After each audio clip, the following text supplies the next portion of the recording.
and people are already jumping in. Oh, hey, Sol. Hi, Sol. Ian Coxwell. Hello. Hello. How are you people? And yes, say hello to Longfang here, who is joining me. I'm here to make it Web's life a misery too. Because this is just what my life is now. People saunter into it and then make it worse. Yeah, we just tend to like walk in on a... we have a rota set up, so we just kind of wander in when we can. Hey, Plasma. Oh, hey, dude. When did you come online, Plasma? Just before we went live, I was going to actually talk to you about arranging to do something like this with you as well. Yes. Because I was looking, I was like, oh yeah, you're not online right now, so I'll speak to you later. And you've just come online in the intervening time whilst I went and got a cup of tea. Plasma has this thing where he appears only when he's needed. It's incredible. But yes, how is everyone in the chat doing? Oh, did you know Sniping Web just went live on Twitch? Huh. Oh, really? Shit. I don't think anyone should watch them. I hear they're terrible. Yeah, I heard the crap, yeah. Especially whoever replaced the chick. I mean, seriously. Yeah, he's a total prick. And he's got a weird accent. I think he's Irish. some kind of... He's definitely, maybe... I don't want to go out on a limb, but maybe some kind of Welsh. Yeah, maybe some kind of Welsh, yeah. But yes, how's the sound? It sounds okay to me. Sounded okay to me. It's really hard to like focus on sound levels, but oh yeah. But yes, so for everyone at home, what's going on today is, as a lot of you will be aware, Snipe and I are moving house, so we've not had much time to do stuff. But I've really wanted to stream for the last few days, and today I've got some time now to stream, so chill Slime Rancher stream. Yes. Always good. And Longfang, who many of you will know as one of the mods for our Twitch and Discord server, has joined me, so, General Patsy and Shell, I do what I can. Yeah, basically,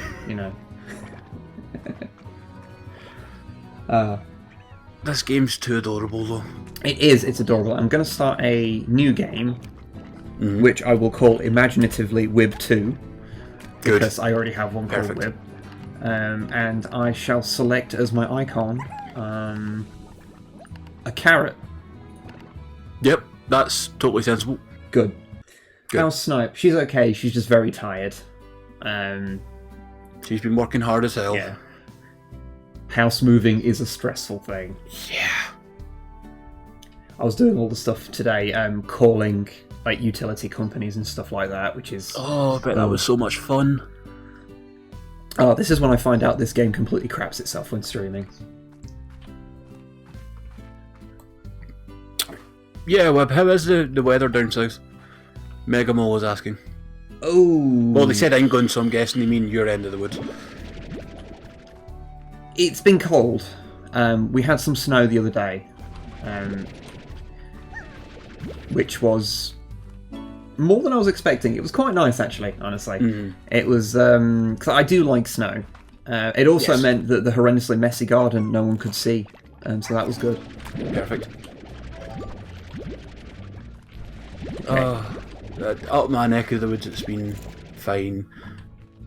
We've got bugger all snow and it's bugging the hell out of me because we usually get more than most. And I think we had snow yesterday, a couple of showers, came to nothing. And kind of think it's just become a sheet of ice now, like everything's melted. Oh, good.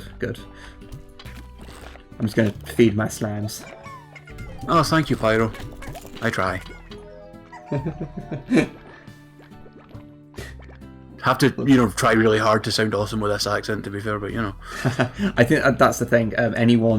To everyone else, like, everyone's accent sounds really interesting because they're just used to whatever they've got. Like, everyone doesn't think they have an accent, so... Yeah, like, I can't tell that I've got an accent until someone tells me. Yeah. I feel like I speak like anyone else does. Yeah, and I mean, I think not to sit there and go, well, I've got the most not an accent, but I know that mine's quite... No, you're very English, sir. But in terms of an English you're accent, the first. Oh yeah. Because mine's fairly neutral since I live in the Midlands. In not one of the broad ones with broad accents, so yeah, it's relatively mild. Yeah, I mean, if it makes you feel better after the first few syllables of you talking, I still want to stab you. So I mean, I'm pretty English then. Yeah, you're still pretty English. A lot of people are really loving your accent in the chat. Yeah, I've noticed. It's weird. Oh yeah, don't worry, Swalliolios. I know that's far too many slimes in the pen right now. Is here to be like your supervisor, apparently. Oh, that's fine. Yeah, don't worry. I know. I have played a lot of this game. I was just doing that for like my initial thing, and then I was going to spread them out a bit afterwards and get rid of them. Megan will saying, if you didn't have a face cam, we'd all think you were wearing a top hat and monocle while drinking tea. You see, that's the thing. Like, I totally don't know. No one really does. Because all I know is that, like, the town where I come from and around there have a lot of they used to have a lot of call centres, because as far as English accents go, it's pretty neutral. Yeah. So they were like, yeah, okay, so we can do that because everyone can understand them. So aye. And I know I picked up a little bit of a received pronunciation accent from the type of media I consumed as a kid anyway. Yeah. And then that got distorted even further by having an Australian wife. Yeah, I can imagine. So you can stop that, you can just fuck off. That was a slime, not you, Longfang, don't worry. No, I know, I understand, it's fine. No, Maxis, I can't actually see the writing there because it's in night mode and that's dark blue. Yes, Maxis. I have eaten haggis often and I have worn kilts, so yes. I've seen pictures of you in a kilt. It was powerfully erotic. It was powerfully erotic. The erection did not go down for 3 days. I went to the doctor. Yeah, I was going to say, you should wait 4 days. Well, 3. Yeah, that's probably a good time. I think they say if it's longer than 4 hours, you should see a doctor. Yeah, I was going to say if it's longer than 4 days, and I started to think there, like, wait. No, Brett Burb, I totally agree. This is just a relaxing game. Like, just get zen. Oh, yeah. You see, this is one of the few games where I'd be like, if you... because I don't know if you notice this, because we're like affiliated on Twitch now. There's a little thing below the thing that has like a link to the Steam store where you can buy stuff. Oh, that's a good idea. And of course we get a cut from that because it's that's a really good idea actually.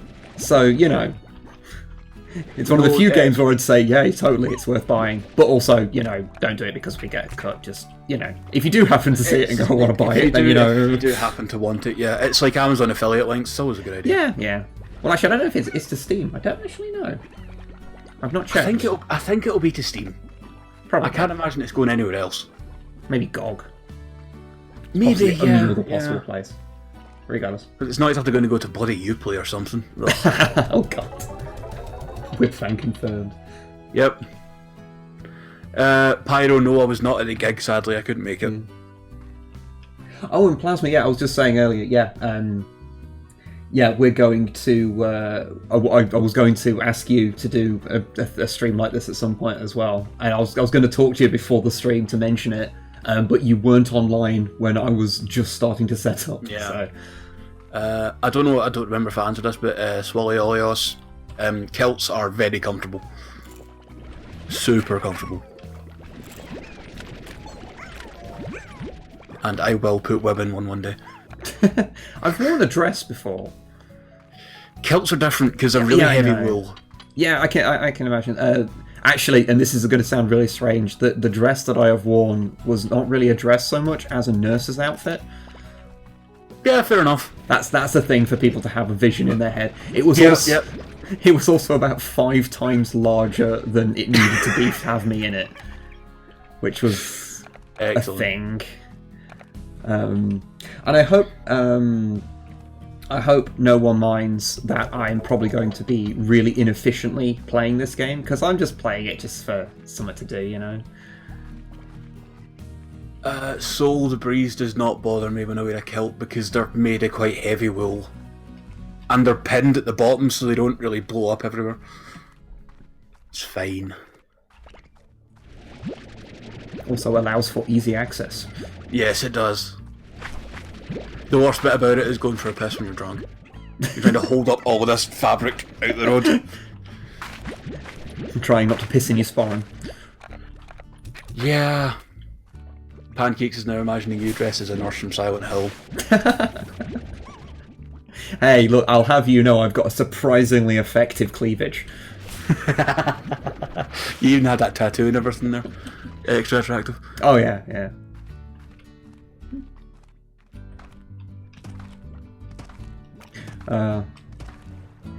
But yeah, how is everyone's? You know, I know it's only just started the weekend, but how is everyone in the chat doing this weekend? Like, anyone have any fun plans?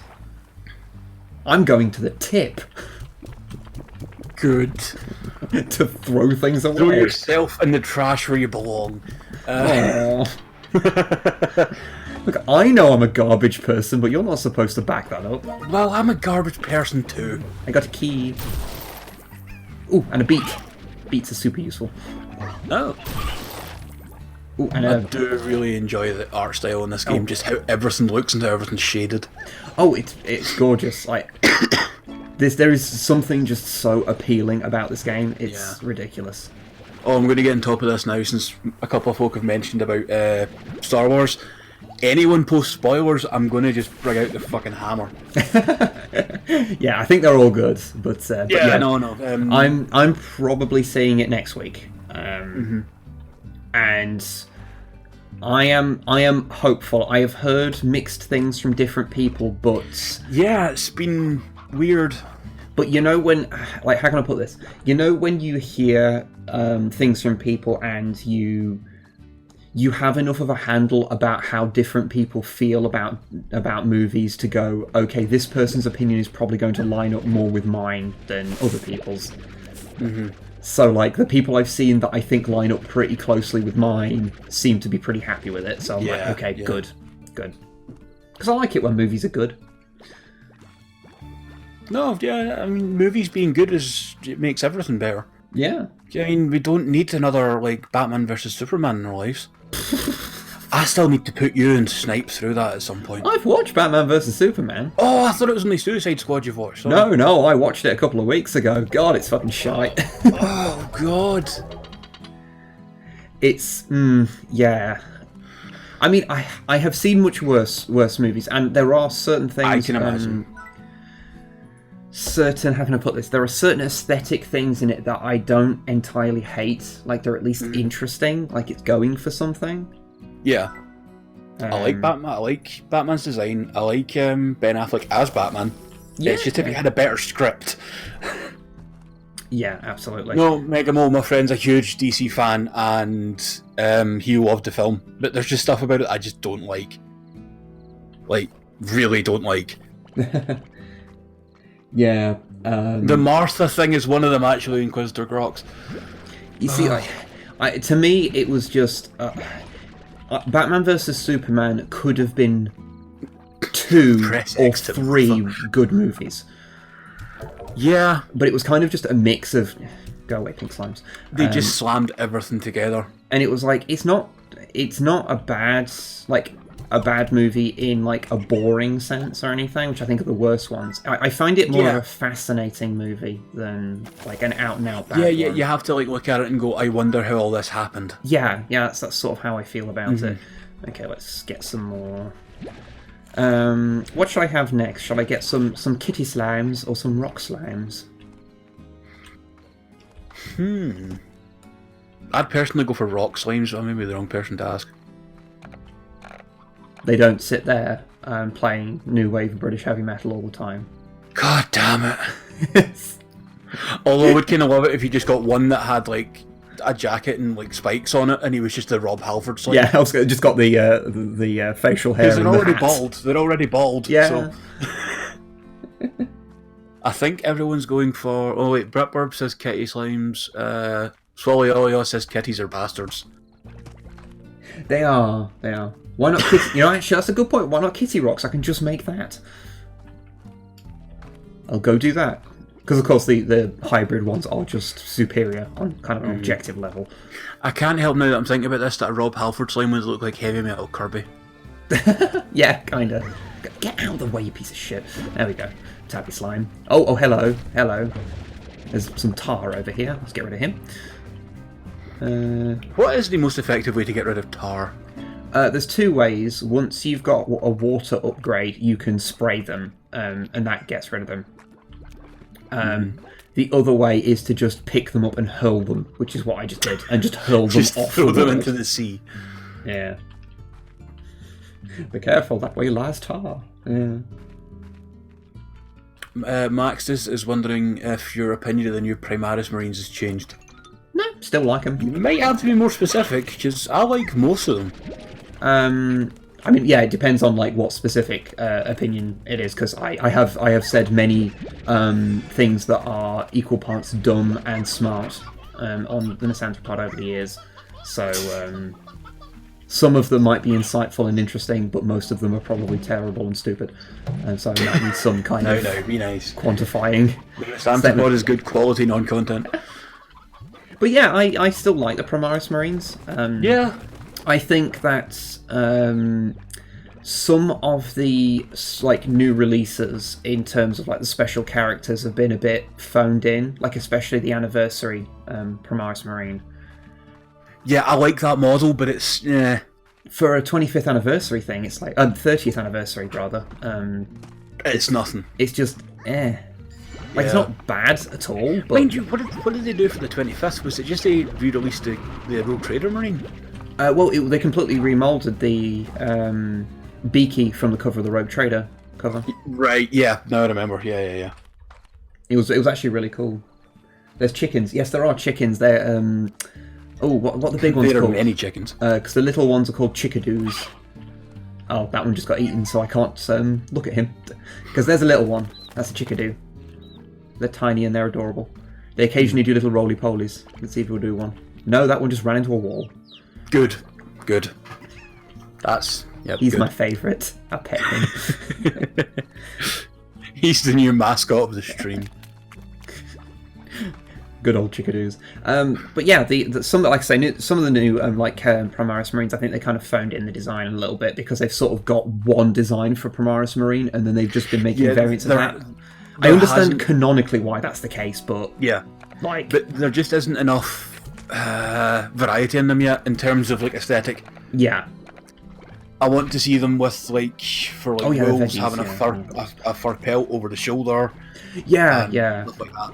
I mean, I know they have one having the Roman style armor abs in their suit and stuff. Yeah, I mean, I know they have released some add-on packs for I think Blood Angels and Dark Angels in Primaris kind of size, which is cool. But I think as we go down the line, we'll definitely see them, and they're probably right to go with more vanilla-looking ones first. But I think that is just the thing. It's just they're such early on in the range that it's all fairly basic at the moment. Yeah, but I still like them, and as far as their introduction goes, canonically, I think they did it as well as it was possible to do. Yeah, because I think inherently there's a lot of these guys. There's no other way of changing the lore to 40k other than taking a sledgehammer to it. Yeah, and I think sometimes that's needed to move things on a little bit. Yeah, and you fucking tars, you can just piss off. Yeah, you can bite me all you want. I've got lots of health. Just piss off. There we go. And there's more. Ugh. Good. The flesh change has taken. The tars just bite. Okay. Yeah, they do. You hold them and they just bite at you.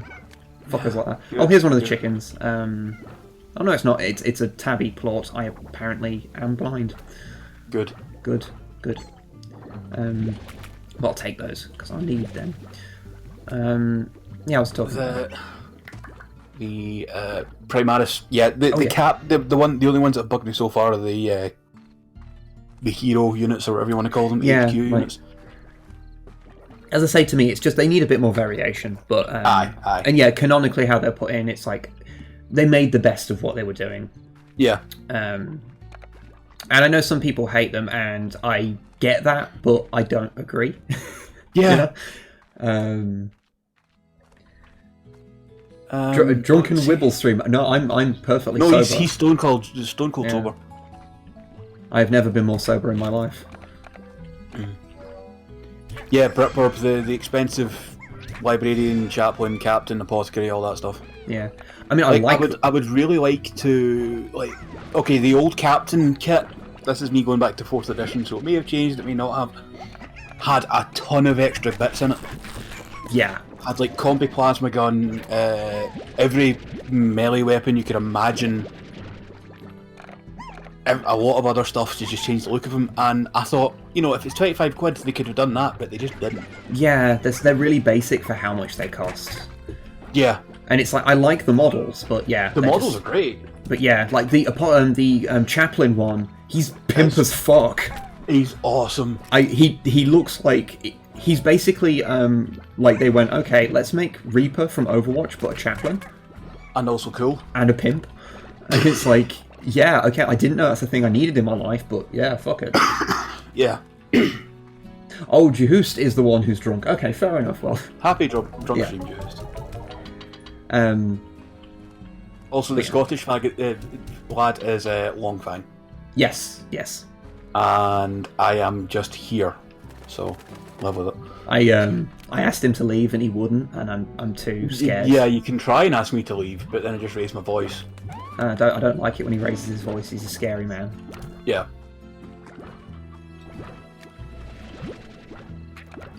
You, get back in there. I can't quite yet afford to put the high walls on.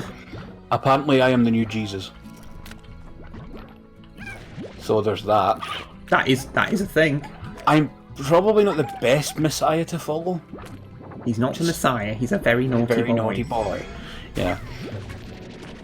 Ow. Get back in there. They're all escaping now. This is what happens. But it's fine. Oh, okay, there's that one. I will get them back in their thing because they can start turning to tar. And it's because I'm everything's gone to hell. Just burn it down and start again. No, it's fine. I just misremembered how much it costs. I thought it only cost 300 to put the high walls on, but it's 350. So I need to. Yeah. I need to put them in their place for a little bit whilst I sort this out. I mean, I will say the one thing about the Primaris Marines that I do sort of wonder about is how much going on. Like, are we going to see any more new releases of standard Marines? Like, yeah, I do have to wonder that, like, doing Primaris and doing new units, like, all the stuff they've done so far, and all the variety of units. It seems to be that they're having fun just having a new variety of units or new good guys to play with, and it might be just that the vanilla Space Marines they've done so much with them now. It's like, can we do much more? Yeah, maybe because there's so many different units now. Yeah, you're right. You can't forget about normal Space Marines, but I don't know how much more you can do when most of the big chapters have so many special units. Yeah. We do need new Chaos Boys, I think. Oh, totally. Well, the thing is, like, they did those new sculpts for what was it? The one with the Dark Angels, the box set that was for 6th and 7th. Dark Vengeance. They had those redesigned Chaos Space Marines, and they look fucking awesome. They look fantastic, yeah. Because, I mean, previously it's 3rd edition Marines, Chaos Marines? Yeah, they came out in 3rd edition. They are old as hell. Yeah, they are. I mean, I've still got a couple of the plastic ones from before that. Mm-hmm. Like, I unfortunately sold my metal ones from that era on eBay ages ago, but... Yeah. I think that was done to pay for some of my Orc army, actually, so it works out in the end. British points out they need to update the Guard as well. Yeah, I'd like it if they had, if they were like, oh, you can play something that isn't Cadians or Catachans. Yeah, that's what I was going to say. However you're supposed to pronounce Catachan. Even at that, the Catachan guys, they are old models, and they're really ugly too. Yeah, and it's like as soon as you can just look at the last gun and go, that's not right. Yeah, they look odd. They don't look right. It's the same with like I don't know if they're out of print now or what, but they had the Talarn Desert Raider models for ages, and they looked terrible. Oh yeah, yeah. The CSM sculpts we're talking about are the ones for the Dark Vengeance box set that was Chaos and Dark Angels, I believe. Yeah, they were designed, and they actually, what they remind me of is, because when they did the game Space Marine, which I think is from 2011, they did kind of a soft redesign of Chaos Space Marines then, and I love that design, and that's kind of very similar to what they did a better job with it, rather than giving everyone horns. Yeah, because that bugged me in that old kit that every Chaos Marine had a set of horns. Yeah. And yeah, the Crimson Slaughter, that's the one, Britbird. Crimson Slaughter. Oh yeah, those guys look fucking awesome. Yeah, they are fantastic, and I just wish they'd just redo the range like that, because lots of it has kind of. Mm-hmm. Like, they've released individual characters that are like in that style. It's just they did the Dark Angels captain from that kit. So I'm pretty sure like independent model you can just buy now. Yeah, probably. But yeah, it's like I think that's the thing. It's just a little frustrating, because you're like, I want them to be as good as they are in my head rather than what they actually are. I think that's what it always comes down to with 40k is in your head they're different. Yeah. And you want them to be like that, but they aren't. It's the same thing, the problem I've got with the Wolfen. Oh yeah, well that's just because the new Wolfen models are hot garbage. See, you say that, but I know people that love those things. Well, those people are wrong, and they shall be purged. Yes, they are. They will be the first against the wall when the revolution comes. The Wolfen models, the current ones, went way too far to the extreme. At the point where they've got backwards like wolf legs. Yeah, they're just weird. Okay. I know that how I'm doing again. I know how I'm doing this is not very efficient. That is a topic for another day, because I'll just start to rage. Oh, you and your Wolfen rage. Yes, the Wolfen rage, the actual Wolfen rage. This is more like Berserker rage. And I was wondering how long it'd take before someone would say "digger knobs" in the chat as soon as the Wolfen were mentioned. Alpha has a lot to answer for.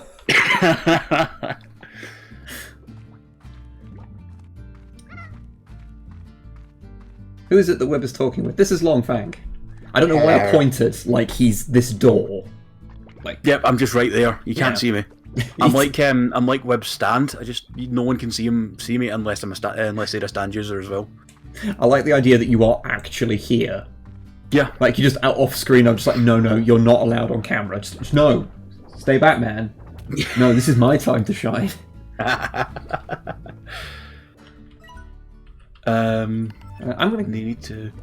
They need to release a Rhino equivalent and then heavy melee for Primaris. Yeah, you see, I think one of the things that if I was to like start like having things that I don't like about Primaris, it's that each squad is, like, from what I've seen, is just the squad of those guys. Like, you can't have them with particularly diverse loadouts. Yeah. Comparatively to regular Marines. I think their idea was meant to be that you're supposed to, especially like intercessors and stuff, you're supposed to use them as like a stopgap. Yeah. Or a little unit to put in to plug up a hole in your tactics. So like for Imperial Guard, I could see the intercessors being really handy for being a heavy hitting unit with good armor save. Yeah. But yeah, it's just like that, but it does lead to, like, I think sometimes the squads can come across as a bit boring. Yeah. Like, to be fair, like, if you're actually using the squads well, in most cases, then they're all going to be on with pretty much the same thing, because it's more efficient, but I don't know. They seem a little dull from, like, that kind of aspect. I do like the models, and I love the bolt rifles, though. Oh, yeah. And they're based... As soon as I heard the term bolt rifle, I went, yes. Also, water slimes... Yay. Water slimes are adorable and also super useful because you don't have to do anything with them. They just exist and just emit plorts. Which is essentially... Oh, they're adorable. Puddle slime, adorable. Yeah. Are we going to get to quantum slimes? Probably not. Although... Oh, yeah, probably not, because it's quite a hassle. Because you have to get through a thing up here. Well, there is explosive ones here. Someone just asked, how would stands work with cameras? If you mean the fact that I am actually standing like behind Web right now, you would know because you can't see me unless you're a stand user. So I can see him. It's just fine.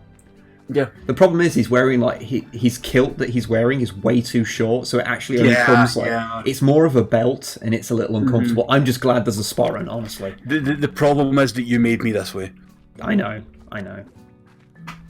It's my deepest, darkest desires were plugged into. Fuck am I talking about? There's a ball! Yarn! Yay, the kitties like yarn.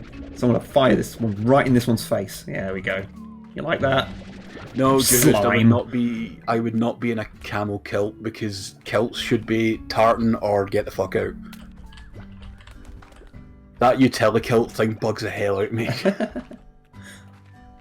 Oh, those are the ones with all the little pouches and things on them, aren't they?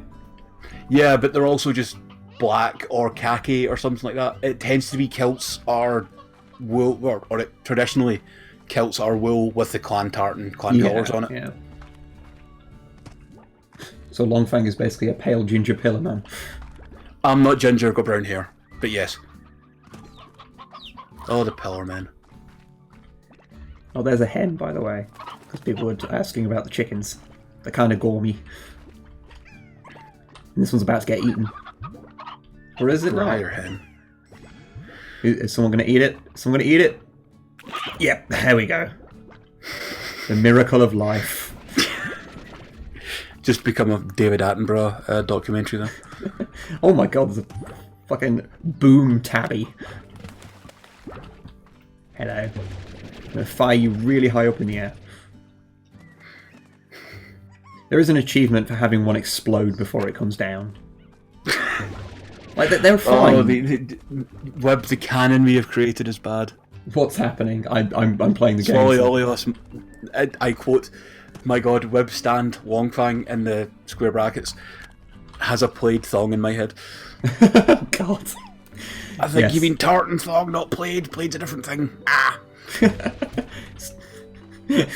Oh, the joys of pedantry and being Scottish. Yeah, you find that most Scottish people are quite pedantic, so... Yeah, what's the actual difference between tartan and plaid? I don't know. I don't even know, to be honest, but I just... Tartan tends to be for clan colours, so your Clan Cameron, Campbell, whatever else. And plaid seems to be just patterns, I think. Okay. So, yeah. Yeah, someone should do like Slime Rancher videos pretending to be David Attenborough. That would be brilliant. Yeah. I can think of a few games to do that in. I've just realised an issue. Oh? I don't know how to get out of here without a jetpack. Oh, good. Excellent. I thought I was being clever and going to a part that's, I didn't learn that you can get some kind of cool slimes in. There's like honey slimes and all sorts here. There is a teleporter in here somewhere, so I guess I'll have to go and try and find that. Yeah, Swally Olios, don't worry about it. Like, seriously, don't. It's fine. I'm just a pedantic bastard. It's like, yeah, as BritBeb says, there's a portal around here somewhere. I just don't remember where, because it's been a long time since I played this. I say a long time, I mean quite a few Is months, this just something you just can jump back into now and again? Well, I kind of played it and beat everything in it, like, pretty much. Hello. Pink booms. Yeah. This is like just that zen chill-out game. Like, I use Sniper Elite for that, to be fair, which might say something about my mental state, but still. Oh, I used to do that with the Binding of Isaac and Dark Souls, so that can't be Oh, no, not Dark Souls, maybe. Binding of Isaac, no. I don't find that stress relieving at all. It's a pleasant little thing to play, with all the themes of child abuse and death and shit. And, Christian evil. Yeah, it's okay. Where does this one go back to? Oh, excellent. Yeah, I'm back to the ranch. Fucking no, Britburb, I probably don't know what zen means. I just meant it in the generic, stereotypical chill out, relax way.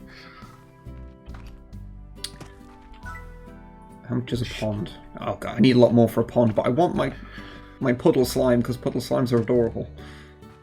Yeah, Megamole just found it there. Plaid or plaid is just a pattern, and tartan refers specifically to heavy woolen garments worn by fancy Scotsmen. Okay, cool. like learn something new every day. I knew it'd be something as simple as that. Speaking of Tartan, I really need to go back and play For Honor with a Highlander again. Hopefully they've buffed him. You see, I was talking about, because we, to give a peek behind the curtain for people, I recorded, well I say Snipe, Matt and myself recorded our end of year podcast the other day, because it's not required on anything special happening like time-wise. So we could do it nice and early. And so it was like thinking about For Honor, because I played through the campaign like earlier this year, and I was like, I remember kind of liking the campaign and just being like, I wish this game was like I don't want it to be Dark Souls, but I want it to be that type of game where it's more of a single player experience. Because I think it could be a very good single player experience. Because the single player that was there, I kind of liked. It wasn't. I don't want to say it was not good, but it sort of wasn't. But the core like mechanics I liked as a single player thing, but in multiplayer I just found it kind of stressful and annoying. So yeah, Blitz, I will get back to you in 2 seconds about the Plaid thing, because I know about those. For Honor, I find the multiplayer extremely stressful, but at the same time I enjoy it. It feels like self-flagellation almost, it's weird. No, I get that. I do quite enjoy it if you get a good win, but there's times where I've went in and just went, I am getting locked into combos and can't move. Yeah. Also, I have a home for my puddle slime. Good. I pet him. I will get it as soon as I can, little guy. I'm going to get you a rubber duck. Excellent. Because you can get a rubber duck for them and it makes them happy. Perfect. Blitz. The plaid that's worn over the shoulder is more of a reference to the belted plaid that was about before kilts, which was literally a giant blanket that you'd wrap up into the kilt and then put the excess fabric over the shoulder to secure it. So yeah. Belted plaids are sick. Okay, I've got my jetpack now. So that means I can go to that place that I went to before and go and pick up some fancy slimes. Yes. Okay, on the way there, so I think the ones that are there are honey and boom slimes. So I think I should collect both of them and make some honey boom slimes. Because that seems like a sensible use. Soliolios. I myself shall dub that puddle slime Aquafina. Good. But yeah, I think my playtime in this game is something like 40 hours or something. For like a month, I was just playing it all the time because it's like the game has no depth to it whatsoever, but it's just really pleasant. It's enjoyable. It's just go and do it. Yeah, it's just nice. I don't have to be grimdark all the time. I can enjoy the cute things. Like, look at this cute thing that I am going to go and fire into the water. It's dead now. I killed it. No, and its friend committed suicide after it. Oh, it must have been its... You have to appreciate it, but just bring it down a few notches, pal. Oh, God. Yeah, Val, that's me. Yeah, this is Longfang. Someone mentioned Hema pedantry. I am sorry if I've caused that sort of argument. I hate getting into that whole like, oh, this sword's better than this sword. It's just really ugh. The historical European martial arts community is a weird thing. I have heard that like the Renaissance Fair that kind of crowd and stuff. Hema's a little different because it's actually practicing the martial arts, as you would call it. Yeah. But I've heard stuff about those kind of environments where they're like super like militant about like what's correct and what's not. Yeah. So there'll be so people will go to like those like Renaissance Fair things. And they'll go, okay, so I'll dress in my... hilarious because like Renaissance fairs in terms of like America, from everything I've seen of them, are bollocks. Well, yeah, but no offense to anyone. Yeah. But like they'll go wearing like they'll go in their chainmail because it's what they've got, and then some fucker will come up and go, oh, by the way, that chainmail, this is like this fair is based around, like, I don't know, for sake of argument, like we're about the 1300s, and those weren't invented until the 1500s. That type of chainmail. Yeah. And it's like, oh, fuck off, you joyless prick. I hope those don't make up too much. I've just heard a few horror stories from people. Yeah. Ooh, I don't know if I can make that with just my one level of backpack. Jetpack, rather. I do really want to go to a Renfair sometime, though, just so I can get one of those massive chunks of meat on the bone.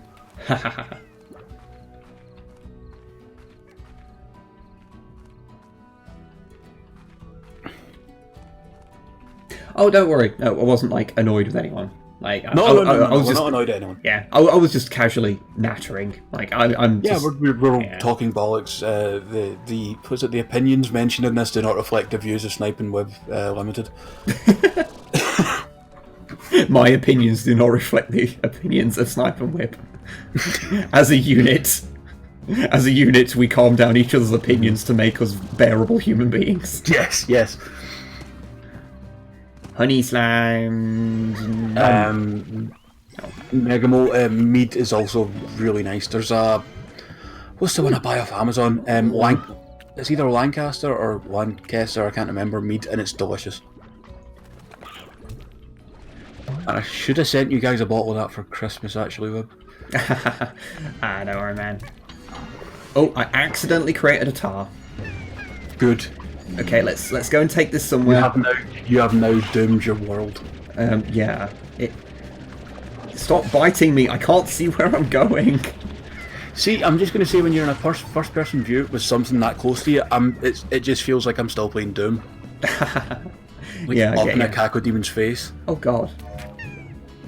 When this catches up, you'll see this slime's face. It is fucking mortified by whatever it's looking at. Oh. What is on its head? Oh, that's like a bit of honeycomb that honey slimes have, and since that's a crossbreed of a pink and a honey one. Right. Okay, the tars come back. Okay, I've got some health back, so I can deal with you. Go find some water to put you in. Yeah, Megamole, I've done that as well. I tried to brew mead and it did not go well and tasted like jet fuel. I've got a feeling it was just because I didn't put enough honey in it. It didn't get sweet, it just got quite dry. Brewing is difficult, kids.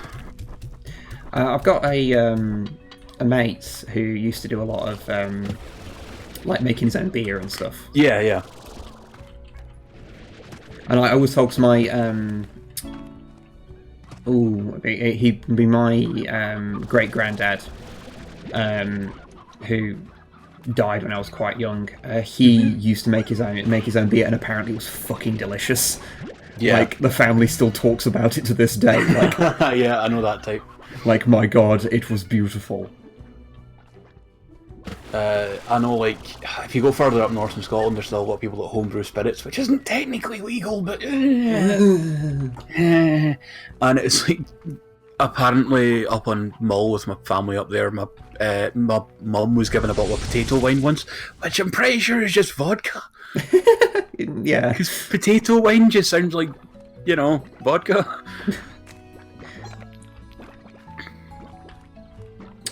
Okay. Let's put the hunter in there. I'm going to make some pink hunters. Which I'll get rid of some more of these pink slimes, because there's way too many in there. Do you have all of the combinations just in memory now? Well, it's not difficult to make them, so yeah, they're pretty simple. Okay, I forgot they jump and explode. Good. Excellent. Everything's going perfectly to plan. Everything is going fine. Just go in there. Just get back in there, please. Okay, let's. I'll tell you what. Just you slimes go over there. Oh, it's feral. Okay. Okay. Right. What got in there? Okay. Yep. Okay. Some mistakes have been made. Aha! Megamole is on the case there. Potato wine, also known as Puttin. I'm guessing that's Putin. Something. Is the European equivalent of moonshine. Yep. Okay, that makes sense. Okay. Cool.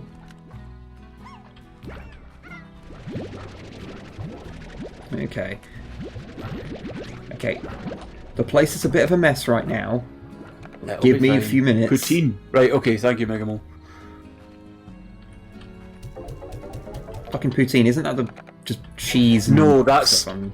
Yeah, we say poutine as in the cheese curds and everything, but I'm pretty sure that's not how you actually pronounce that because, you know, French Canada and everything. Oh, yeah. This still weirds me out, the fact that there is alcohol-free ciders.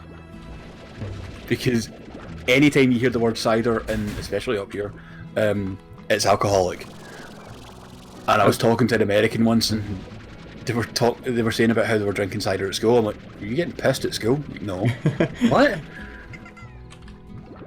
It's like, no, they're just doing the whole, like what kids over here do, where they think they're really impressive because they've gone and bought shandy.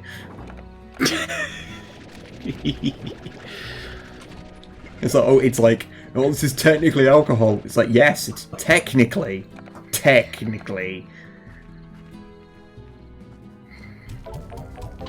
God, I need more.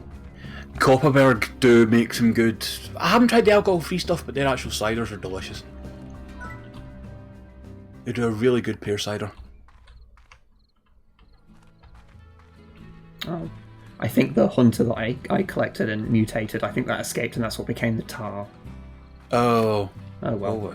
Well, yeah, sorted. It's like, well, I guess that problem sorted itself out. As they all do eventually. All problems eventually sort themselves out. Okay. Right then. I do like the texture effect on that force field as well. Oh yeah, it's quite fun.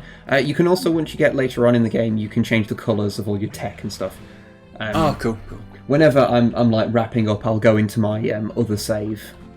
Yeah, cool, good plan. So you can see like how this looks, the much more elaborate version. Let's see, those eat fruit. Okay, cool. I'll just get rid of my other boom slimes, who gives a shit. You only want about 5 to 6 in each one, because otherwise they start to get a bit unmanageable, a bit rowdy.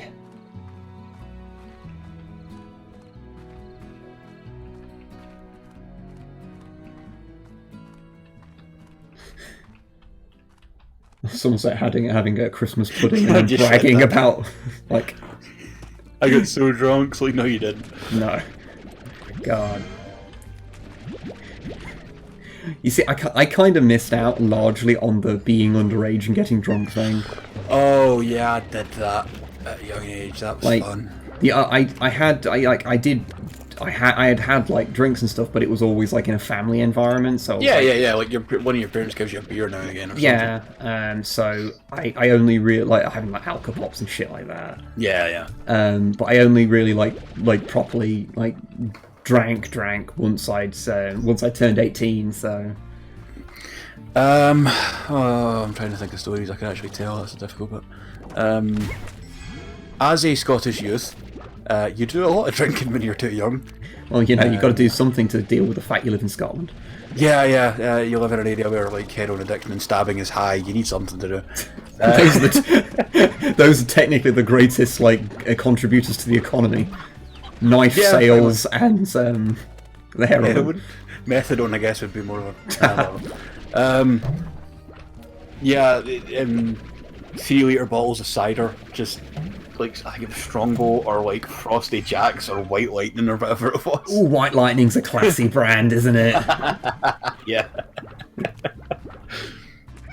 Oh man. Tars come back. Oh, Scotland is still good, it's just sort of been killed by England slowly over the years. I'm sorry. Yeah, it's, yeah, that's a whole thing. That's a whole thing we're not getting into. Yeah. Needless to say, I think all we need to say before we close out that part of the discussion is Theresa May is some sort of goblin. Yes. I often say that when it comes to like talking about politics to do with the channel, For the most part, I just won't talk about it. It's for the best, because you don't want to start dividing your viewers and everything. But there is one thing that I will say without absolutely anything, which is that the Tories are absolutely heinous people, and I would not piss on them if they were on fire to save my own life.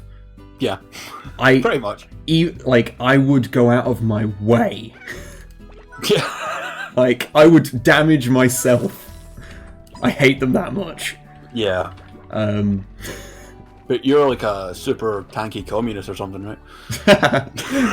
People have been trying to work it out. It's kind of adorable. It's hilarious. Theresa May is a wheat goblin. Like, we tend not to talk about politics all that much when we're doing anything. Yeah. It's just not a good idea. Yeah. And we've seen the state some channels get into with that. Ooh, yeah. Anyone you do like? I like lots of people. Everyone's a prick and I hate them. I'm slightly less misanthropic. I know that might seem strange given the name of the podcast. Yes, the man that has the misanthropod is less misanthropic than me. I don't know if I ever told this story. I don't know if I told it on the podcast. Like, when we recorded the first episode of the podcast, we didn't know what we were going to call it. Yeah. And then, like, I went to bed, and then I literally, like, got out of bed after, like, an hour and ran downstairs to go tell Snipe, like, I've come up with the name. It's that we're going to call it the Misanthropod. And she was like, yes. I can imagine Snipe already being like, that's the dumbest thing I've ever heard. It's perfect. Yeah. It's like, it's slightly dumb, but also entirely captures what we are. Good. Mm-hmm. Oh, they're mache? They're mache? Hello. Yeah, see, I get the fun job of trying to pronounce names. You can just say hello now. Well, I guess you've not got your eyes on the prize of all these delicious plots. Yeah, true. The Cluster Duck is actually a pretty good name for a podcast. Yeah. I think that's the thing that coming up with names for things is always really difficult. Yeah. Like I mean, the name for our channel is just our two aliases, and it's the ones we were using like for years anyway. So yeah, but it works. It works. And as I've said many times, like, don't trust me to name things because I voluntarily call myself Wib. So yeah, which is an abbreviation of Wibble the fish, which is a totally normal thing for a 31-year-old man to call himself.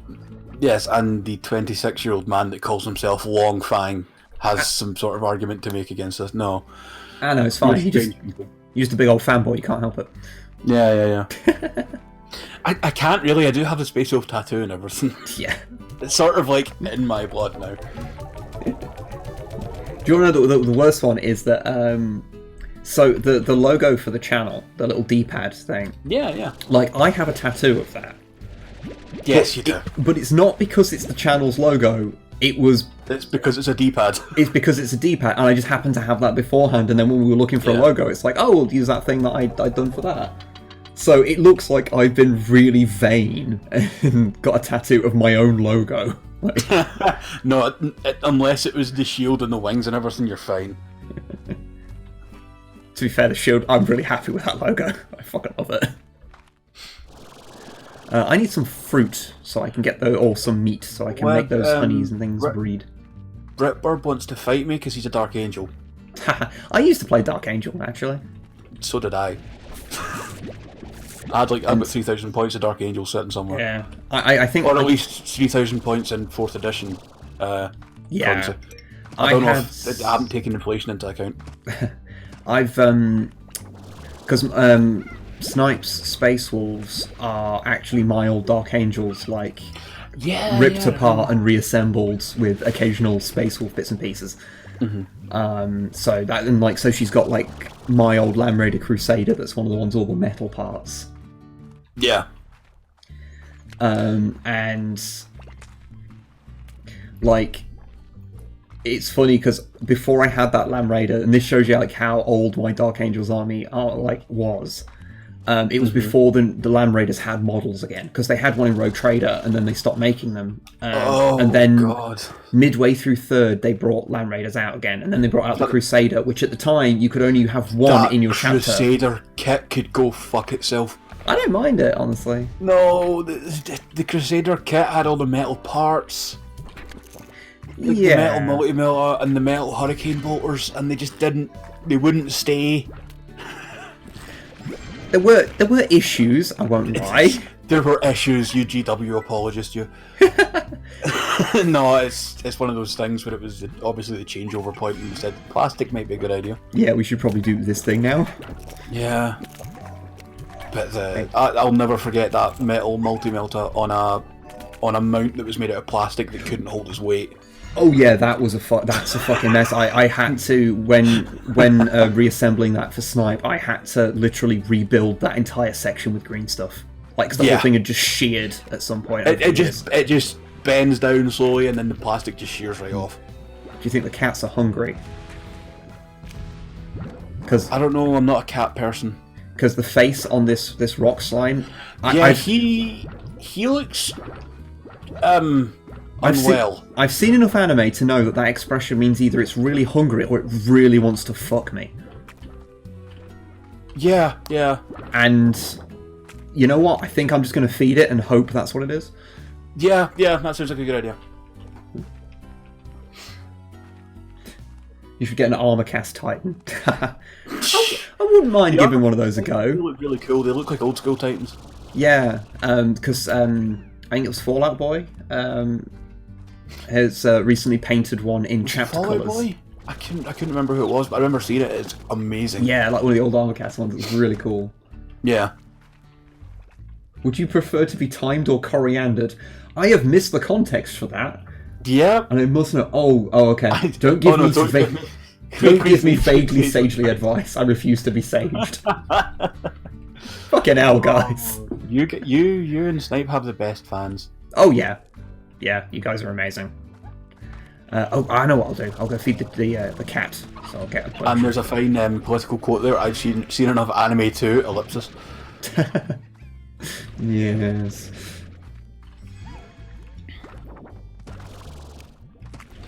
Oop. Yeah. Fortunately, there is one cool thing in this, which is that the giant Gordo slimes, I think they're called, the really big ones. Slimes? Sorry? Largo slimes? Is that another thing? Gordo. Ah, I thought there was a Largo slime as well. Maybe I'm just... My brain's dying. Or maybe... these are the Largos, the ones that are the combined ones. I forgot that, actually. Right. Because they're bigger than regular ones. Time, I feel it would amplify my natural flavour. What is your natural flavour, Val? What do you add to lamb when it's in the oven? Rosemary, I think? You're probably better off with rosemary if you want to cook yourself. I don't know. Whatever works well with pork, because apparently humans taste like pork. Yeah, true. I mean... That's why they call the humans long pig. Long pig? That was in an episode of Supernatural and I never forgot it. Okay. I thought we were just working on new nicknames. It was a guy that was slowly becoming a monster over time, and he started to eat. He was starting to eat raw meat and stuff, and then the old man hunter was talking to the main characters and was like, "It won't be long now before he starts in the long pig." Good. And they kind of both look at each other, going, "Long pig? Humans? Oh, okay." Oh, apparently Gordo means fat in Spanish. Ah, that's what. Yeah, that Megamo, that episode is really, really sad. That is so true. Supernatural did have good episodes. I've never watched it. I have. The first few seasons are really good, but it's just, well, to me anyway. I know some people prefer the sort of overarching storylines and stuff, but I prefer the Monster of the Day stuff. Is it sort of a bit of an X-Files thing there, where? Yeah.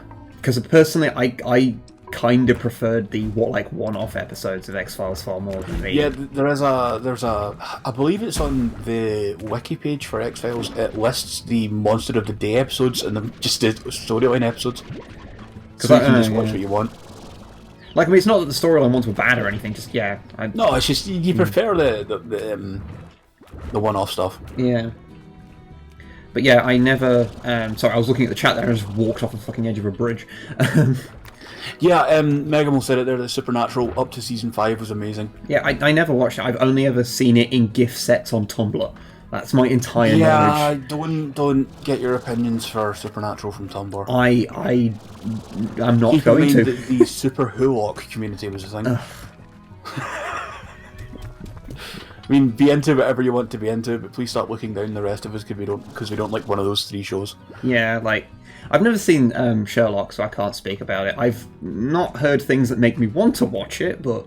Oh, I'm sorry, Juhust. We won't bring it up anymore if it's really bugging you. Supernatural. Yeah, no worries, man. No, I haven't watched much Sherlock either. It just didn't appeal to me. Yeah. I'll probably just sit there and just weep into my hands and go, "He's not Khan! He's not Khan!" You suddenly get like Vietnam flashbacks of Star Trek Into Darkness. Oh yeah, this just happens like every few days or something. He's not Ricardo Montalban, damn it. I just stare off into the distance and just a single tear rolls down my face. I go, "Oh god." And then there's that thing with fucking Quentin Tarantino seemingly going to be attached to a Star Trek film, which is a fucking thing, I guess, now. I don't know how I feel about a crew being trapped in the bridge and just swearing at each other for 3 hours. Yeah. All the while being at the angle where you can only see their feet. Yeah. As I said, my suggestion on Twitter, I think, is what's going to happen. Well, what was it? That the entire Quentin Tarantino Star Trek movie will just be Trials and Tribulations. Well, I think I originally said it was going to be The Trouble with Tribbles, but the Tribbles were actually feet, and it's just that scene of Kirk being like having just endless Tribbles falling on him. Feet, yeah. But it's Quentin Tarantino instead of Kirk, because he's now playing Kirk, and then decided that instead it should be Trials and Tribulations. So one of the bombs goes off, so it can kill Tarantino, because apparently he dies in all his movies, which I apparently just not noticed. Pyro, no, not Karn, Khan, as in Khan Noonan Singh. Yeah. Different character. I like them both. Also, that's not a dodgy plasma pistol it's an old school one. Yeah. It's like that new Forge World's Necromunda guy has an old school plasma pistol as well. Oh, yeah.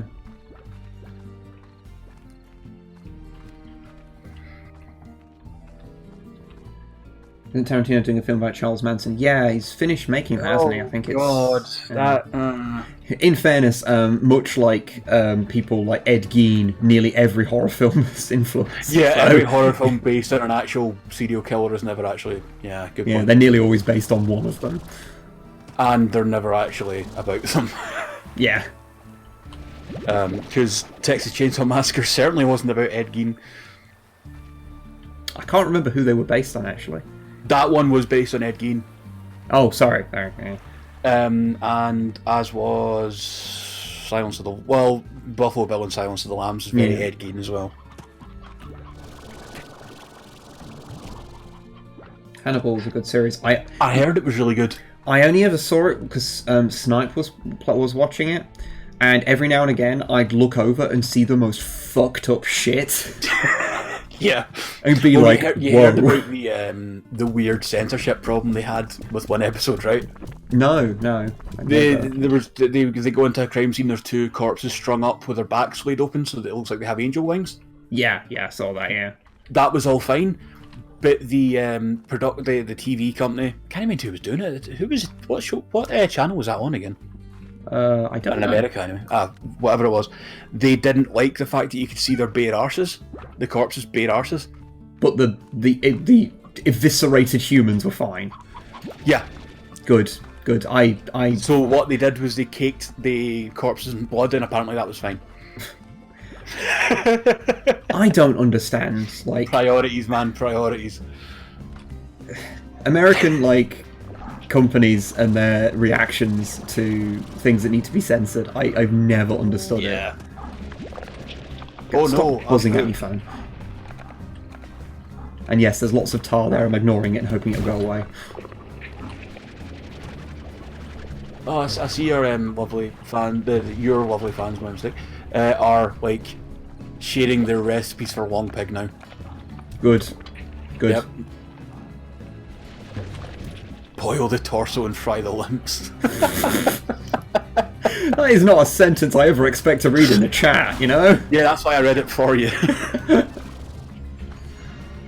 Christ, so much fucking tar here. Get out of it. The word junkie is censored in Overwatch.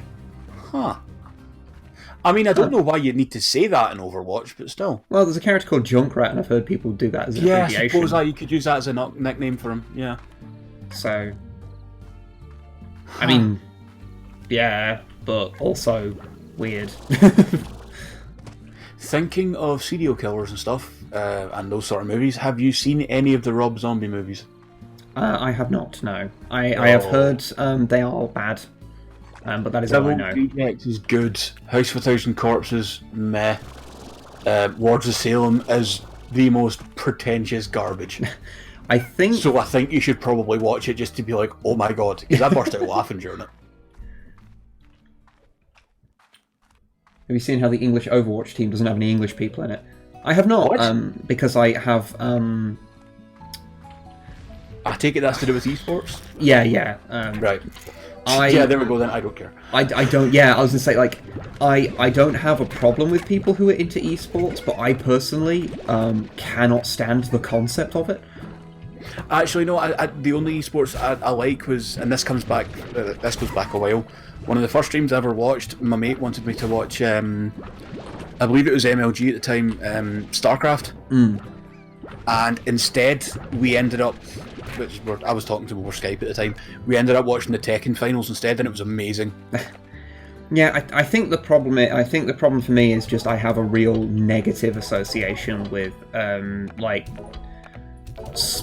sports and the atmosphere surrounding that, and so when I see gaming in that way, it doesn't feel right to me. Yeah, that's not your vision of gaming. Yeah, and that's entirely my neuroses, and no judgment on anyone. And I can occasionally appreciate, like, you know, shows of skill and like watching a tournament, but I think it's like when you start getting the sports style commentators on it is when, like, I just stop being able to enjoy it. But that's that's just a me thing. Like, however, Britboard, like, I don't think we can say much about the English esports team having South Korean players when you look at most, like, football teams nowadays. They're from everywhere, even if they're national teams. So, it's just one of these things. Glug, glug, glug, glug, glug. I can collect water now so that I can splash slimes in the face if I need to. Good. Yeah, actually, Megamol, that's true. I think that's probably actually the real heart of where my issue comes from, is that it's about people getting really competitive, because I'm not... And it becomes kind of nasty. Yeah, and that's the side of sports that I don't like. If it's just people just dicking around...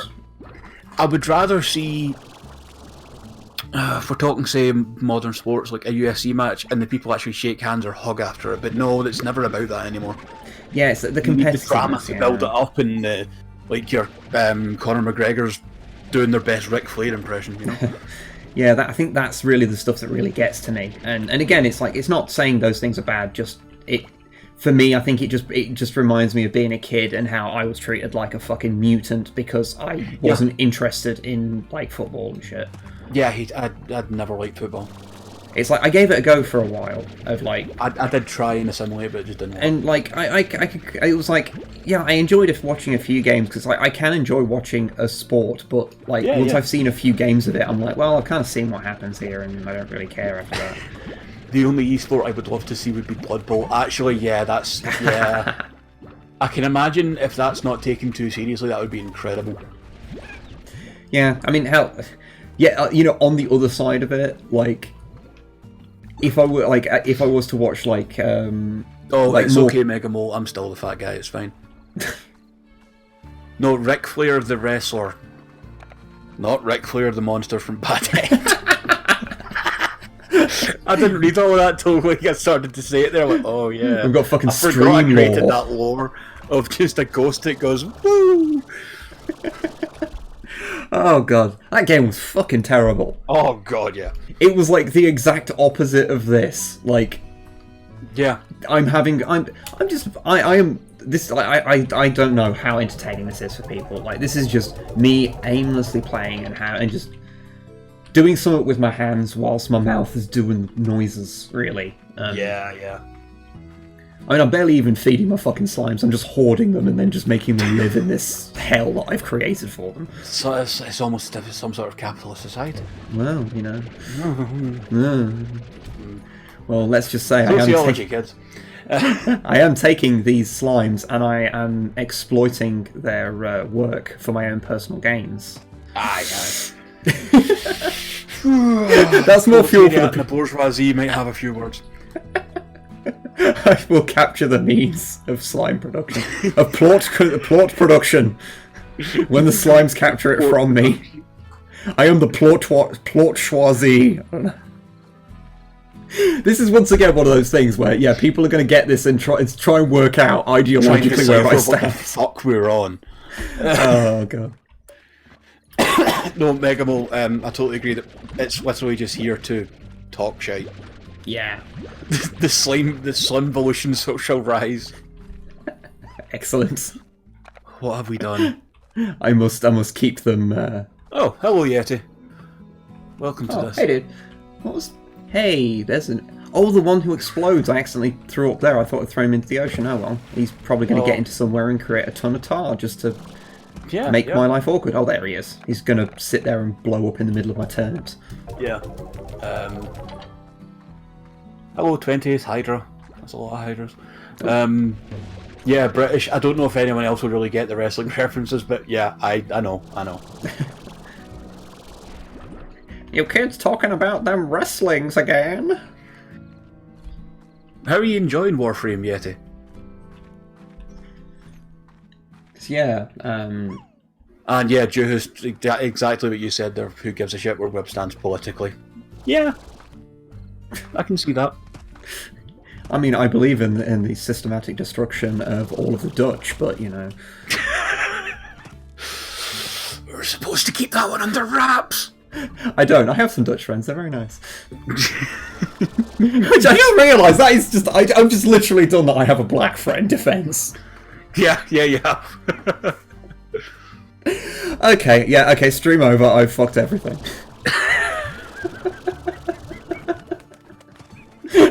This is what happens when you have me in a stream. Long live the Netherlands. Val and I just slow clap. Oh dear. I'm just gonna go and hide in the jungle. What jungle? You live in Derby. No. I mean, in the game, you know, this thing that ostensibly the stream is about. You know, that thing. Again, all of this has been a joke and a piss take. Please don't take anything says seriously. Yeah. Oh yeah, you know, one day, one 3, we're not going to start talking about politics. Oh no. About that earlier. Yeah, one day I'm going to say something on stream that people say, "Oh, thank you for the subscription there, Colin." Yeah, thanks very much. One of these days, I'm going to say something that somebody's going to trim. Tags in and saves everything. Yeah, I'm going to say something on stream that someone's going to trim out. And I'm going to have to sit there and go, oh shit, that's something I've got to explain, isn't it? Yeah. It'll be something that'll be like a weird in-joke that is totally innocuous. Or it's like you just had a horrific sneeze out of nowhere. And just said something. It's like... Yeah. I think I had that in... There was one... I've said things I think it's I can't remember what it is offhand, but it was something I said in one of the Adeptus podcasters that we were on. And I remember, for days afterwards being like, oh, fucking hell. I hope people don't take that the wrong way. Because, normally, when me or Snipe edit the podcast... Yeah, because you've got your own sort of community that know. But the thing's, when we edit them, if one of us says something that's, can be really easily taken out of context, then we can kind of go back and... Pancakes, no. Pancakes, no, please. Oh, God. We don't talk about the corpse fisting. We don't do it. Also, Yeti, that sounds about right. Warframe is to Destiny 2. Is like Destiny 2, except it takes me out to dinner before it fucks me. Yeah, I get that. I've played 5 hours of Destiny with Longfang here. Yeah, the two of us had a little bit of co-op with Destiny 2. And it's fun, but I wouldn't buy it unless it was £15. Yeah. It's like, it's a fine video game. It's fine. In terms of like first-person controls, I'd rather it was Titanfall 2 or something, or Doom. But you know, I'd rather most things be Doom, honestly. Maybe not Doom, maybe Titanfall 2, because Doom's its own thing. Yeah. Has Snipe crowbarred any babies recently? Not that I've noticed, but she has been trying to keep those things a secret because it reflects badly on her. But you know how she is, she just can't stop herself sometimes. Just as a baby. It's a condition, man. Like we go to the shops and there's someone out there with a stroller and I just see her hand twitching. And I'm like, you're reaching for that crowbar that isn't there, aren't you? And through gritted teeth, she's like, no. Well, thank you for the subscription, Juhust. Oh, thank you very much. Rift has $100 loot boxes. Well, then Rift can go and fuck itself. I played Rift way back in the day. I didn't know that was still a thing. Well, it is, and apparently that does want to fuck you. Yeah. Hey, Frostgun. Hey, man. We have a stream, Doom 2016. We have on multiple occasions. Unfortunately, something happened to do with our computer. We think it's because we upgraded to Windows 10 and it just can't deal with it anymore. It's just too much. Yeah. It's too much. We need some like upgrades to our computer. Well, no, the computer can deal with it, but it's dealing with it and streaming. Yeah. Thank you for saying the things that I mean to say, but don't, because my brain doesn't work. It's what I'm here for. It's a $100 loot box with one of 42 mounts in it. I reiterate, it can go fuck itself. Yeah. I think Rift devs, this is maybe not the best time to be trying to do any weird shit with loot boxes. Oh yeah, it's a very, very bad time. Like, I mean, like, I think loot boxes, depending on the game, like, aren't inherently absolutely awful all the time. Like, I don't mind the idea of, like, loot boxes you acquire in-game with in-game stuff that is just, you have a random bonus that you can pick up. Like, I don't mind that kind of thing. But like, the stuff that you get in where, you know, you can buy it and it's pretty much just, trying to get you to shell out your money for shit that doesn't matter. Like, don't take Snipe to the combined hardware store childcare. I was gonna take her there for her birthday. She's been. Come to think of it, she has. Oh! I made a mistake. Did you? Yeah. Did you give her the address for the hardware childcare? No. You're going to drown, I see. Why am I not listed as a subscriber? You are on my chat, if that helps. There you go. Sometimes it takes a second for that thing to, go through. I jumped off the cliff because I forgot that I'd used all my jetpack stamina. And so I just fell. It's like, well, there we go. Video games, man. And I missed your host, but she did just justify the subscription by my accent. Good. Okay, you've got to be here all the time now. Yep, good. Fuck it, Wib, you deserve my money, as does Longfang's accent. Oh, no, thank you very much. That's adorable, thank you very much. Like, the Twitch thing, like, it did kind of creep up on us, like, oh yeah, suddenly you can have subscriptions. It's like, oh, okay, cool. And then it just kind of is a thing now. It's like, oh, that's nice. Oh, you ate my rooster, you piece of goddamn garbage. Now, be nice to the slime. Filth. You Circle of life. It's literally a slime, so, you know. Do you think you'll ever get... That's a good question, actually. Do you think you'll ever get one of those metal Protonid models? I have no plans to get one, but, No. If one appeared and I had a chance to get one, I wouldn't say no, sort of thing. Like, if I saw one, like cheap, I'd probably be like, maybe. Although honestly, what I do want is I want a handful of like Rogue Trader era Marines. I've been meaning to get some of those. Yeah. Do you want to just paint them horribly so they look like that picture you always send me, the Marine with his eyes too far each side of his head? That picture that I don't post publicly because I feel like a dickhead for mocking someone's paint job. Yeah. That one. Yeah. Be strong for mother. Yeah. Oh, yeah. You guys would have so much more entertainment from me if I was prepared to be a bad person in public. No. No, I am joking. I am here to be the horrible person.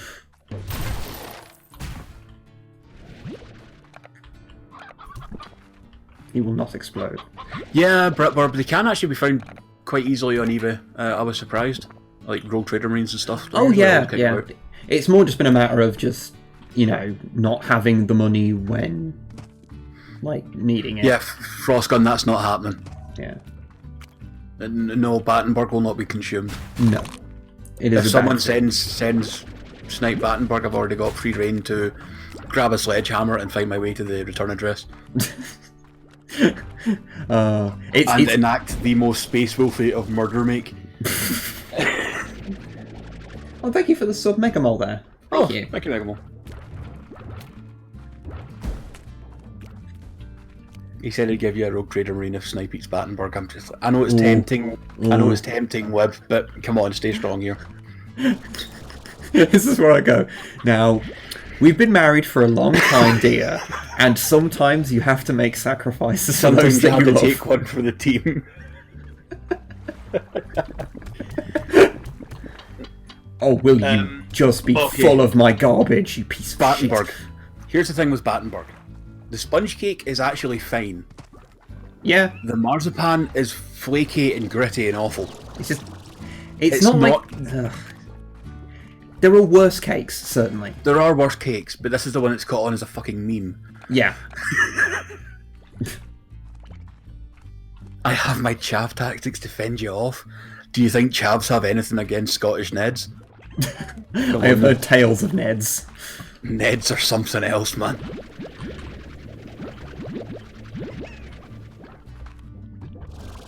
Oh, Yeti, what have you drawn? Is this something where I should have a look? I don't know yet. I'm trying to get out full screen on Chrome so I can see. Oh. And then get rid of all these YouTube notifications.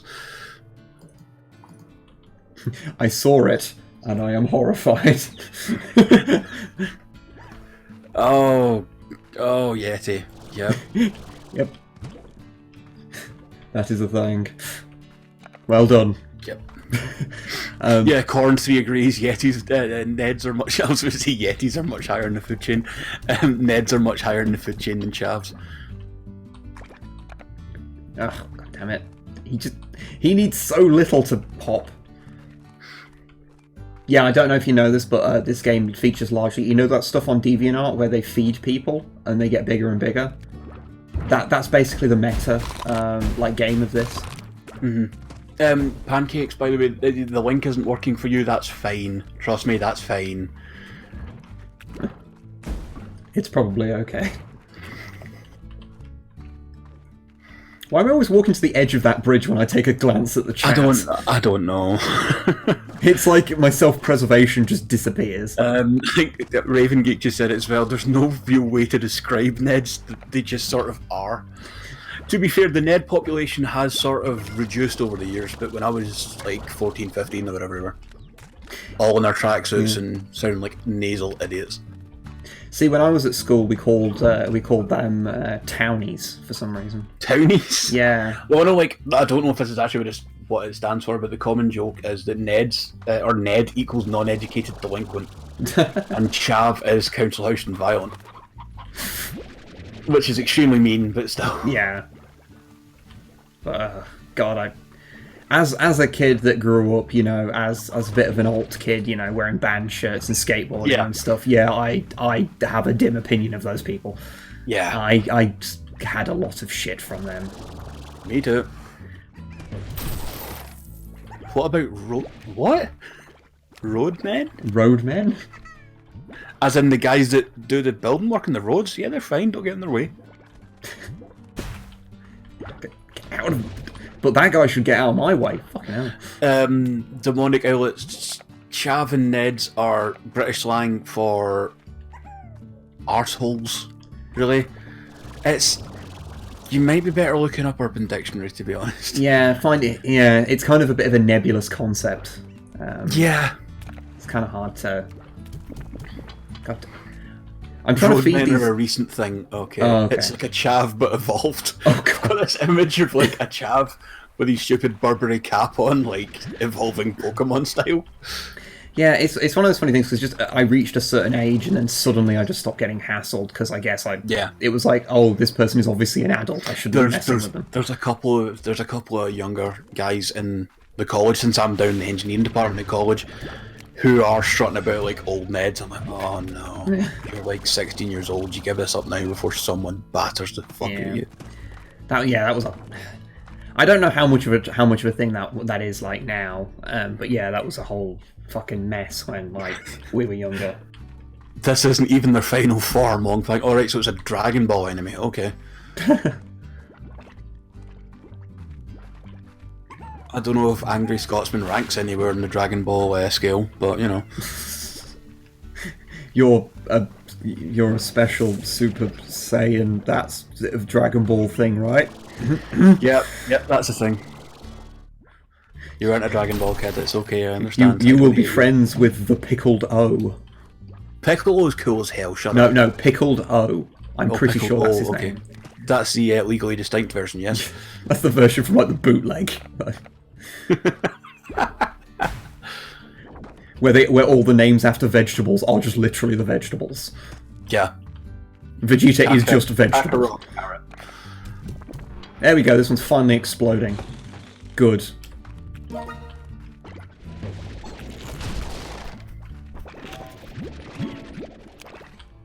Did you just kill that? Okay, fine. You feed them and then they explode because they're well into it. Yeah, apparently so. They just can't help it, but just gorge themselves. Now how do I get? I'm trying to remember like the ways to get back, because some of them have like there's loads of shortcuts and things, but it's almost like a Metroidvania. Trying to see if I can get up there. Got to get my stamina back. No, Raven, we're not going to start talking about Jakes. No, that's a sad one. I don't even know what that is. No, I can't get up there. Okay, I'll go the other way. Jakes are another term for homeless people, but they tend to be the ones that are on a lot of drugs. Oh, okay. It's a whole sort of more tragic thing. When you were younger, it was a good joke, but starting to get a bit weird about nowadays. So we're going through like all our old shit. All our dumb slang and everything. Yeah, well, no, going through our all our old like stuff that we brought from like when we were kids, because we're clearing stuff out to move because we're moving to a much smaller place. Right. Yeah. And like I found like a picture that I did as a joke against like one of my mates. I was looking at it and going, "Wow, I'm an awful person." Like I don't want to say what it was because it's far too mean. Like, and I'm just like, "Wow, I was feeling like a real cunt that day. Like, what the fuck was wrong with me?"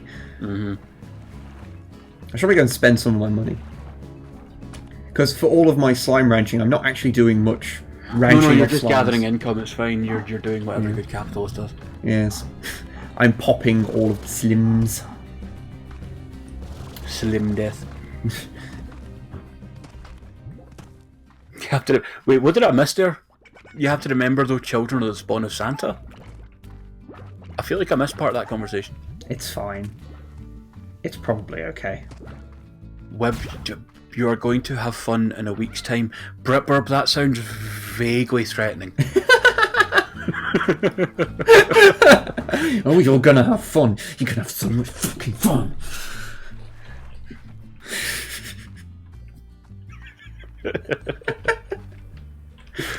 It's okay for us gonna understand. You meant to say Satan and not Santa, but it works anyway. It's fine. Yeah, free range ranching, yeah. You just give them a lot of freedom and then take it all away. Just like the net neutrality. This is the darkest Slime Rancher stream ever known. There you go. That was the fruits of your labours. Watch as I steal it from in front of you.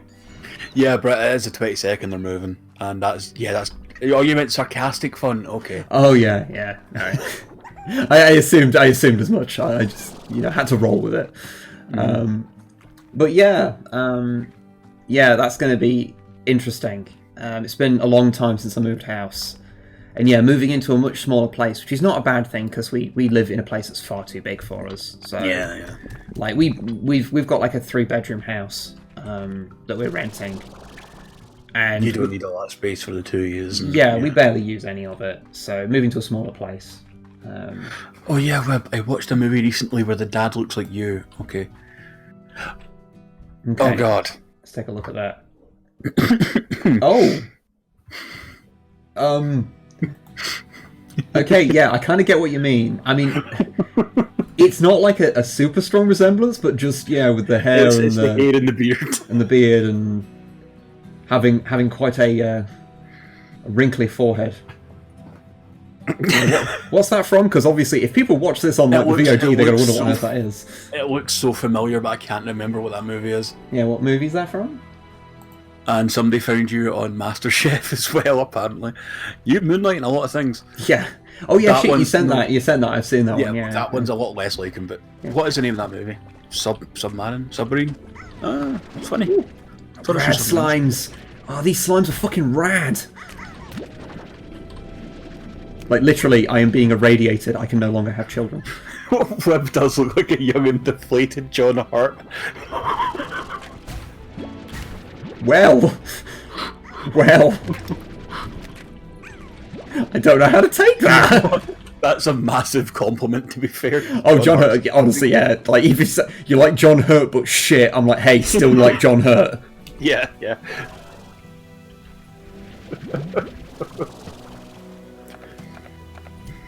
These rad slimes will quite literally give you cancer. Yep.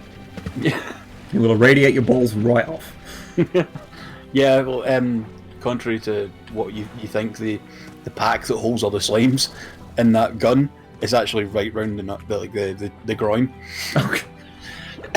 Just irradiating you constantly. Yep. Webb is the war doctor. Yes, he is.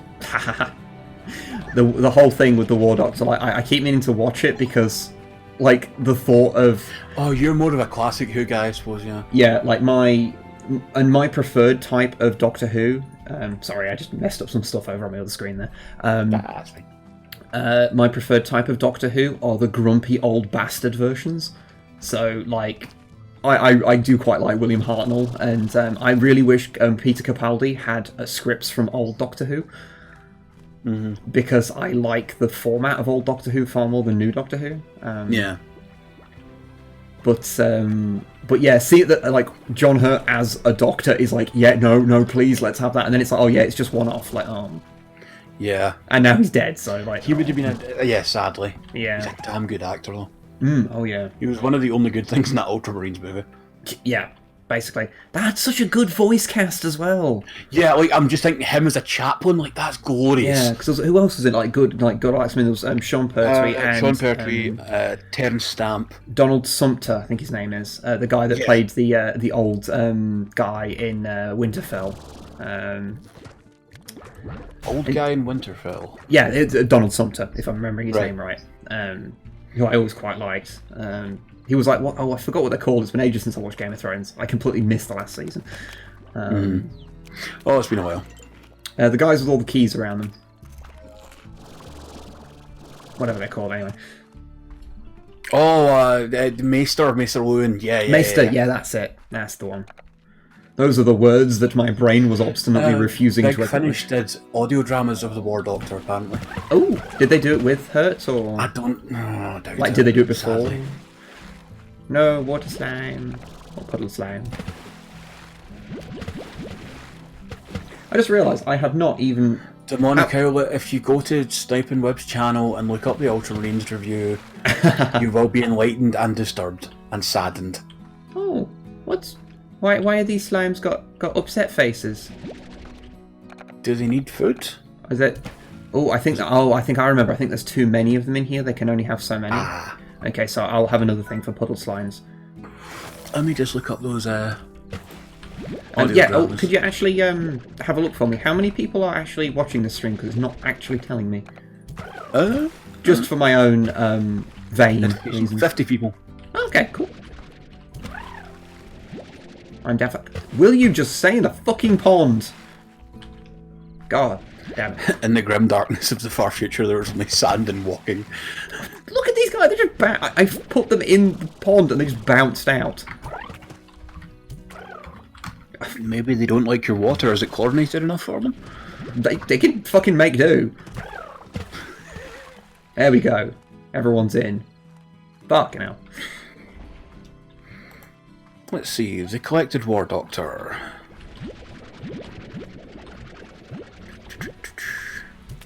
Starring John Hurt. Excellent. I think I know what I'm going to go and do. Oh, those downloads are 25 quid each, though. Now I know what I'm not going to do. I will shoot a link over to you, though, friend. Ah, no, thank you. No, that's really cool. How many of you seen the amazing stuff by Rob Hunt? I'm not familiar with the name. Why do I recognise the name Jacqueline Pierce? Excuse me, I'm going to go and investigate. No worries.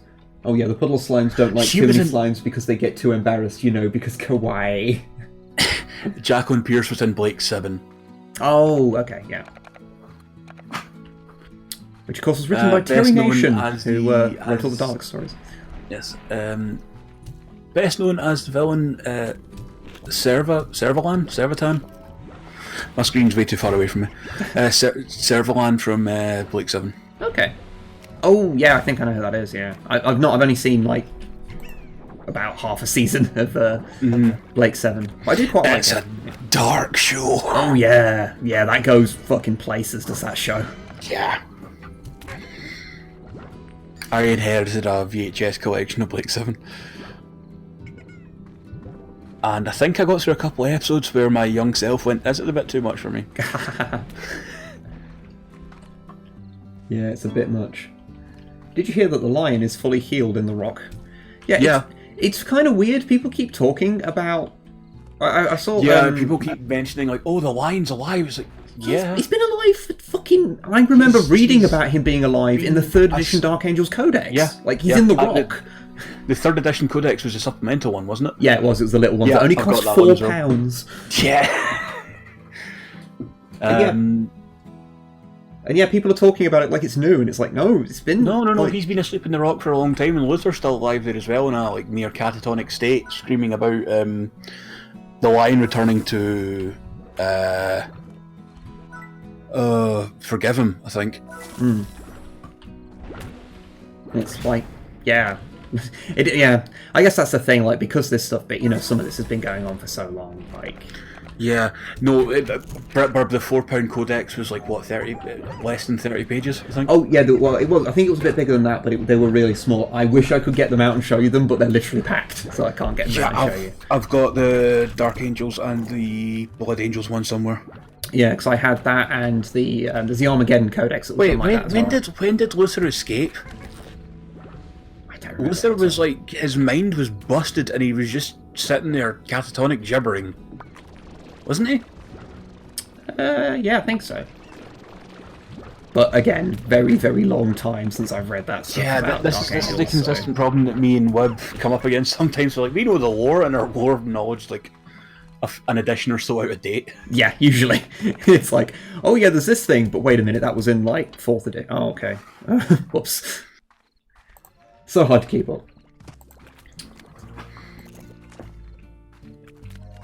But yeah, I think yeah, someone's just mentioned it. Yeah, I think the problem is people are conflating the knowledge of the lion being fully healed and like ready to wake up with the fact that he's there at all, and being like, oh, that's the thing, that he's there at all. Whereas it's really more just his conditions and all the news.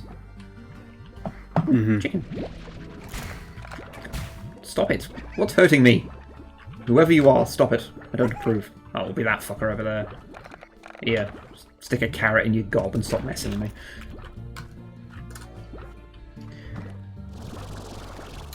But yeah, so yeah, I think people are kind of interpreting in that way of like, you know, that the point that's interesting about this is this rather than the other part. But that's the problem. There's so much lore hidden in so many books over so many years. There's too many sources at times, and There's certain websites that don't actually put up their sources, which makes things a lot more difficult. Oh yeah, yeah. What's really good is when... Warhammer 40k wiki. Yeah. Lexicanum every day. Lucky slime. I can't remember what to do to you. Do I feed you? Yeah, and then you give me money. But he's a fun little cat boy. Yeah, they give you money when you feed them. So. Ah. See, I thought they just give you money when you fire a chicken at them, but you know. Well, that's technically what happens, but yeah.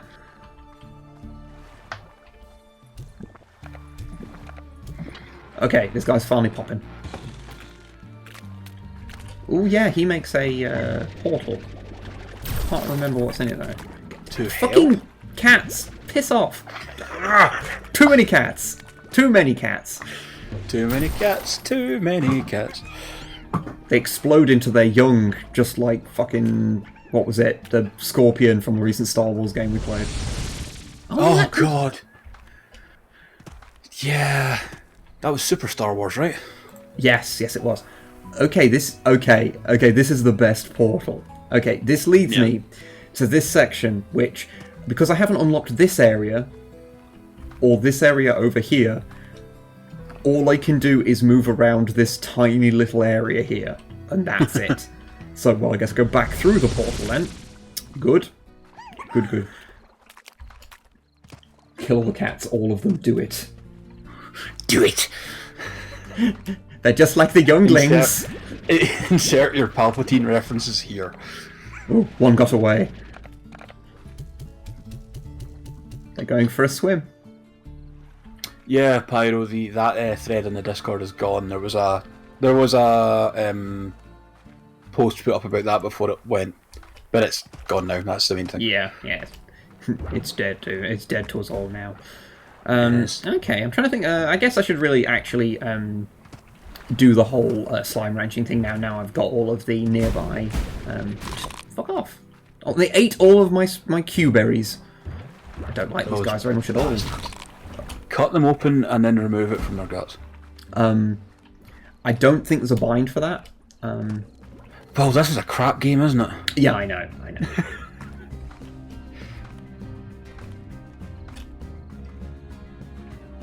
Yeah, I like your spin on that there. Good. Okay, I'm going to get back to my ranch, and then I'm going to eat some of this chocolate that has been sitting right next to me, and you can all watch that. And that's free. Like, you don't have to pay for that or anything. Oh, Soul, that's dark. Damn, dude. Yeah, Web, you can read you that. You've got the sack and the brick there. You can't drown a herd of cats without a sack. Fucking hell. That sounds like you're not trying hard enough. In terms of trying to kill the cats, not the joke. I want to be clear there. I'm talking about feline slaughter. Everyone just caught up to that and they're like, God. I mean, I have a dark sense of humour, but Jesus.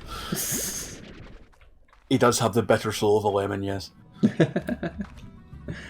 Oh yeah, these guys are fun, the little phosphorus slimes. You have to keep them in the dark, because otherwise they just disappear in the light. So I think once it gets to like midday, so they just they're disappear. Like vampire slimes, okay. I guess.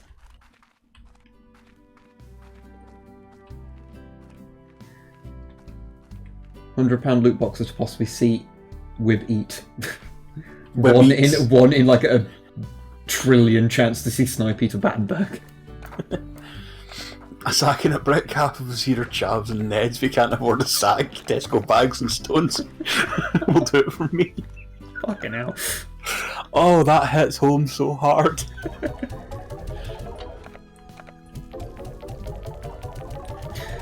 Okay, so now we're going to enter the eating section of the stream. My food for today is a Cadbury's caramel bar. Other chocolate is available. Yes, I'm not shilling for Cadbury's. Although if Cadbury's want to send me stuff, that is a giant Cadbury's bar as well. Yes, I'm not going to eat it all on camera. You could just change it to what's it called again? Social eating or whatever it is. Yeah, which is a thing. I guess. Sure.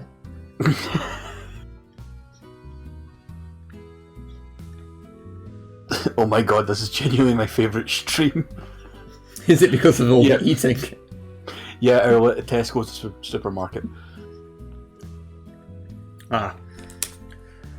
You see, if there is ever a situation where we happen to be in a place where you can meet us IRL, if you want me to love you forever, get me Cadbury's Caramel. I am a fucking slut for this stuff. You're a caramel fiend. So good. I bet. There's huge bowls, £1 as well. Damn. They were selling giant, like, feckin' massive caramel Cadbury's bars in the shops the other day for like 50 quid. They're like the ones that are the same height as me, and I'm like, what, 6'1", 6'2". Nice. Oh man, Operation Make Wib My Slut is a go. You see, you know what I was saying earlier about a sentence that will be taken out of context and is going to haunt me? Yep. Congrats. I think we found it. What was I going to do? Oh yes, the actual slime ranching part of Slime Rancher. That was what I'm going to do. Yeah, I suppose. What I need to do is to get my farm. Asda's been owned by Walmart for years now. Oh yeah. For a while, I know at the local ones they actually had like the Walmart name on them as well as Asda for a long time. Yeah, it's usually like Asda and then it had some small mention of Walmart somewhere. Asda's shit unless you're away to buy booze, then you can get it at good prices. Oh yeah, shit, I forgot these guys don't eat vegetables. I'll have to get a carry out as it said over here. These slimes are more finicky with their food than I am.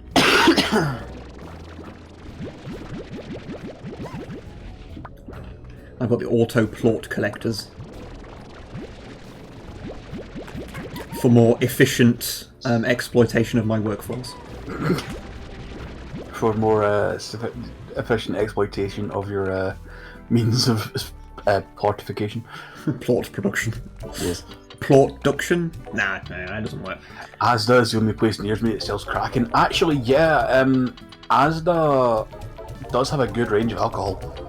Usually, for some reason. Kraken is a very good spice rum. Okay. I've heard it's very good because I don't drink rum anymore.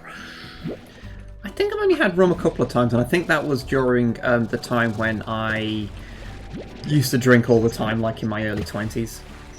Mm-hmm. Late teens, early 20s. And then I just stopped drinking for like years. See, I just can't afford it anymore. Yeah, that was the thing is I was working full-time and living at my parents' house. So you basically have... It's like, oh hey, you're earning like 300 quid a week. What do you have to spend that on? Well, your parents are asking you for a little bit for bills, so the rest of it, well, I guess I'm getting pissed. Yeah. Corn, I don't think any Games Workshop sells pre-built and pre-painted models. You'd need to talk to someone who can commission to paint and model it for you. Because you can like commission people to do that, certainly. Mm-hmm. These people seem to want to get out, so I'm going to put a net. And Britburb, is Witchwood Brewery the ones that make Hobgoblin? Because I've tried that and that's really nice. I have heard that's good. Like, I'm not I'm not into that kind of stuff. Like, honestly,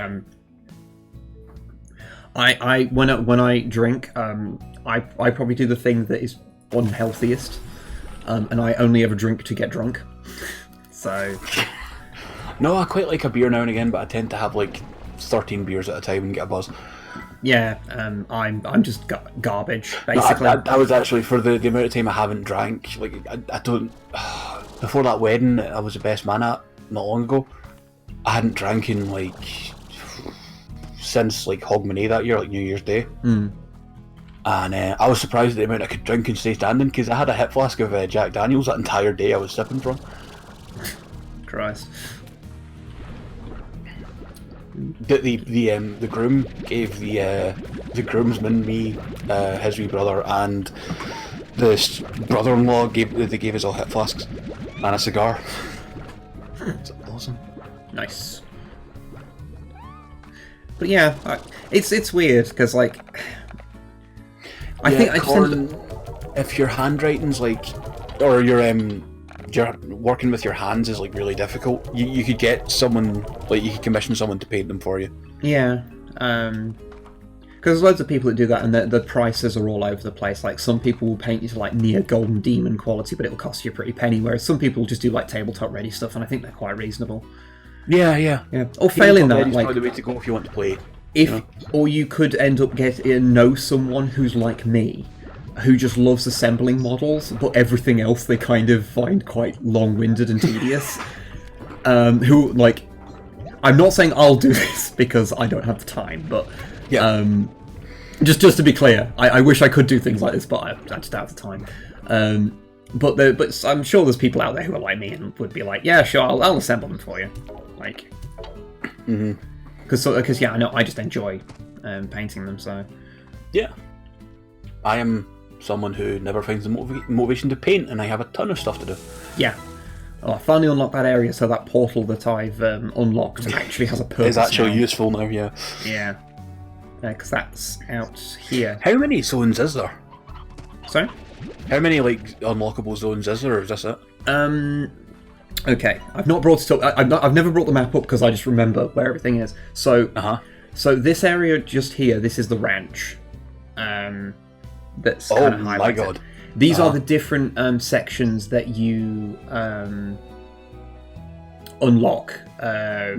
So there's this area in the center, which is like the main area. This is the one I've just unlocked. There's like a dock area down here.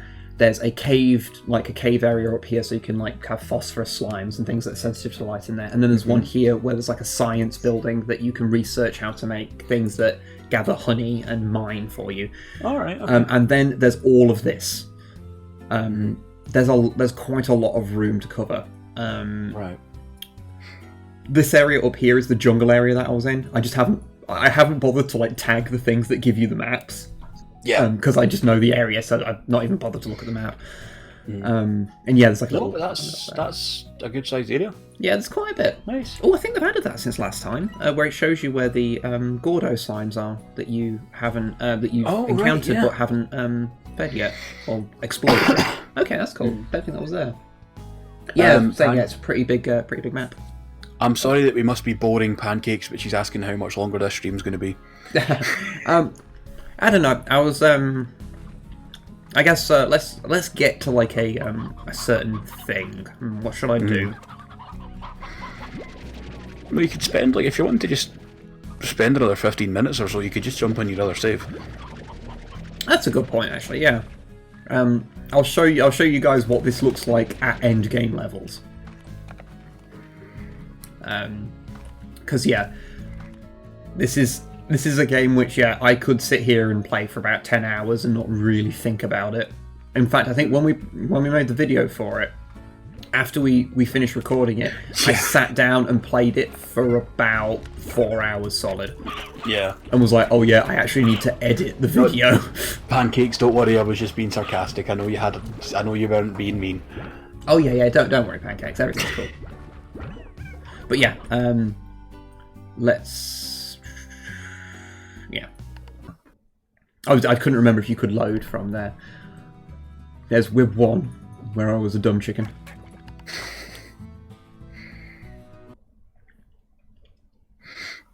I do like the character design there in the menu as well. Oh yeah. There's actually like a story to this. Like I wasn't reading the emails and stuff, and like the notes because it sort of requires a bit more in brain than have good right now.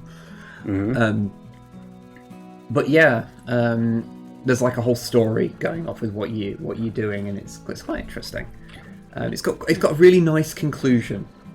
This is nice, you know. Yeah. So yeah, here is my ranch. I've got lots of little upgrades, so like my archers look nicer, and I can buy toys for them, and I've got like portals I've made. And yes, here's the fun slimes I have. I have boom rocks, pink tabbies, rock tabbies, and rock crystals over here, which like to cause a mess. And what I can do, I can't remember if you can do it to the big ones, but let's get one. There we go. I can put him on that and give him a bow tie. Isn't that the best? Amazing.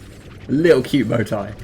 He goes back in there, and now he gets to feel special and lord it over the other slimes.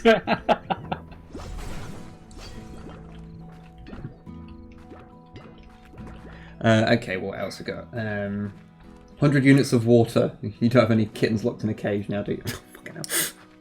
Jesus Christ, soul. No more kittens. Okay, what's got? Oh, there's pink mosaic slimes, which are very pretty. They make explosions everywhere, so that's an issue. These also explode. Being an issue, they seem to just be infernal slimes. Yeah, pretty much. There's these ones that are like carnivorous plant ones, which are quite fun. I've got some phosphorus slimes. As you can see, I have not fed these in a long time. Pay no attention to the neglect. Please don't call the RSPCA. The RSPCS. Yeah. Yes. Got a bunch Or of the rad... SPCS for Scotland. Yeah, oh, yeah, I guess. Got a bunch of rad infused ones here, which are rad as fuck. And some honey crystals and more phosphor slimes. Because you can make the phosphor slime ones be outside, but you have to like dim their cage to make that work. Right. Although I think because these are crossed with pink, they'll still survive in light anyway. And then there's this whole thing here where you can build drills and decorations, so you can make like a lava lamp, which I'll make a violet lava lamp. Just so people can see, and basically when you get resources you put them into this big like refinery. Right. I like that frost gun there. Call Peter, they'll kill all your cat slimes for you. Yeah, Peter are kind of terrible. Yeah, they're horrible people. Yeah. Horrible people. I do not like them very much. No, do not like. Do not want. Yeah, so I've got to remember how you do this now. What button do you press to bring up your tech? There we go. Okay, where shall I put this lava lamp? I want to put it somewhere fancy. I don't just want to plant it anywhere. There we go, let's have it here so it's next to my thing. Yeah. Install. There we go.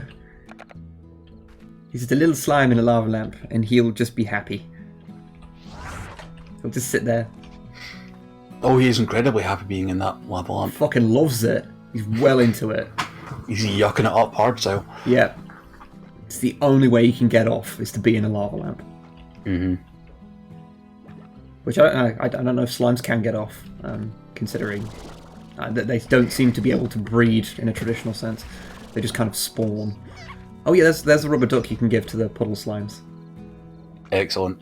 I know right now I am just giving everyone a tour of my world. This is like loading up a Minecraft world and going, so this is my house. But I spent a long time on this, far longer than I should do. Okay, I have a chicken pen. It's full of fun chickens. Aren't they good? You say stuff like, oh, we've spent too long and this and all that, but we've all had that game where we just sit there and just do things and don't worry about anything else. Oh, yeah. Because I did that with Minecraft. I made that sniping web chapter like Longhouse because I was bored. Oh yeah, shit, yeah, that was awesome. You get back in your... Still got that map kicking about somewhere. Ooh, this has changed since I last been here. There didn't used to be a ramp that led down into this. It used to just be kind of there. That's probably why those were on the land, because when I last left it, they were there. Valorn, those slimes have hexagons on their faces because they're honey slimes, right? Yes. Oh, I've got these dervish ones that look like little dervish planets. Ones. Excellent. They look like little Saturns. Awesome. They are awesome. And yeah, they make little whirlwinds. If the reason I haven't got like more specialized, larger versions of these is because they become a right nightmare because they escape all the goddamn time. Because they, yeah. And there's here's some really basic mosaic slimes, which I just really like the effect on them. Just very nice. No, I had to give it to them. The effects that they use in certain things to just make it look a little different is really good. And here's something. There's fire slimes, which are a thing, which is quite fun. If you take stuff that you don't want.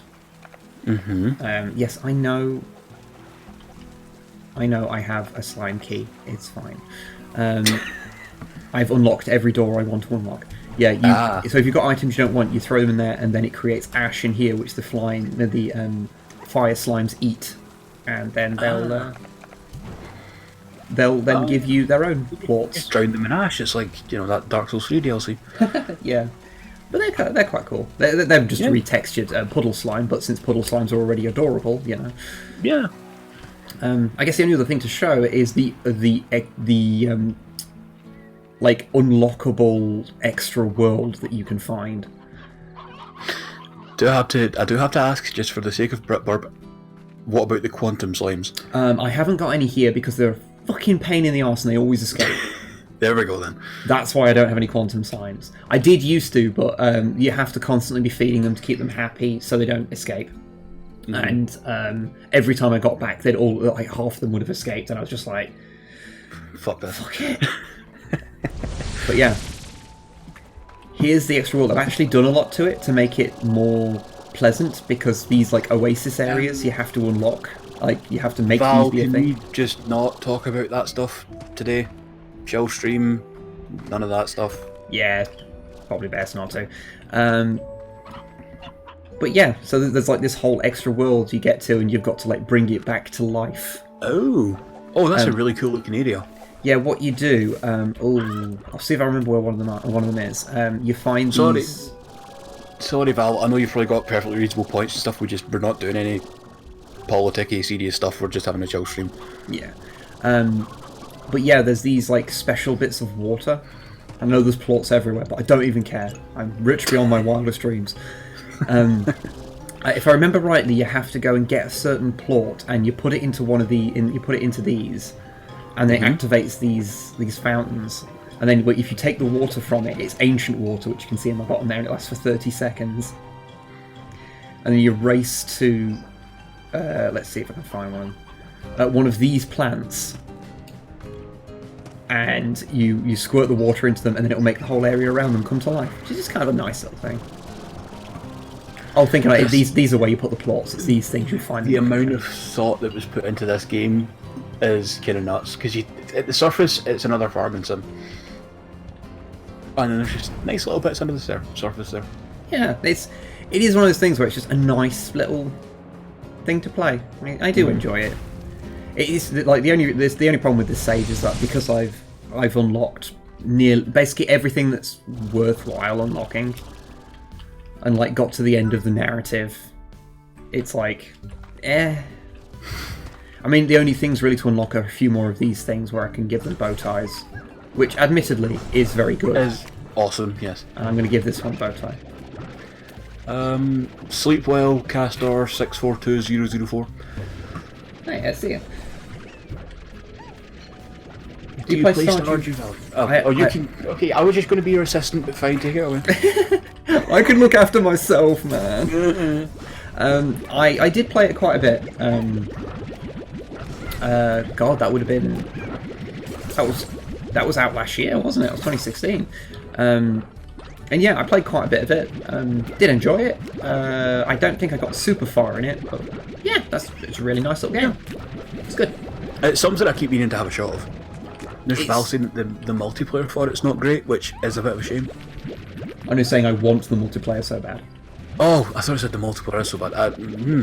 Late night brain dying, I apologise. No, it's fine. Yeah, because I haven't been teasing that for a long time. Yeah. Unless it's out. I don't know. It seems like a something they need to implement at some point. Oh, yeah. Because that game's just suited for it perfectly. Oh yeah, there is one other place. I'll show you all just for completeness, because it's fun. Oh, and well, I know you're not a Dragon Ball fan, but that house there looks like a capsule house. Yes, it does. You're absolutely right. You can change the colours of it as well, once you've got some upgrades, which is fun. I think we can all agree those capsule houses are awesome. They are pretty fun. And congratulations, you found something that I'm happy to compliment about Dragon Ball Z. Well done. Hey. Okay, I will compliment one other thing. Gamera's in it. So it is. And it is Gamera. It's not like they just named it the same thing. It's like, no. Oh, they have changed quite a few little bits. I didn't pay attention to this before, but this whole like console's changed. Okay, how to get to the place Super I'm thinking about. Kamiguru? Is Super Kamiguru Master Roshi? Is this one of those weird translation things? Megamon will tell me in a second. That's the useful thing about stream chat. It doesn't matter how wrong you are about something, they're always there to correct you, and I'm not being salty. You legitimately would always tell us. It's handy. It's really handy. Because there's sometimes stuff that, from Dragon Ball Z Abridged. Yeah. Yeah, well, that's good stuff. You should really watch that at some point. Yeah, I keep getting told to, but it's like my dislike of Dragon Ball Z is so great that it's like even a comedy version of it, like Oh, now I remember Super Kamiguru. Yeah, awesome. You could also give Hellsing Ultimate Abridged a shot. That's also very good. Is that the one that Alpha has a cameo in? Possibly, I'm not sure. Because I think all he does is like scream as someone is like the character is like gets killed or something. But yeah, well, yeah, makes sense.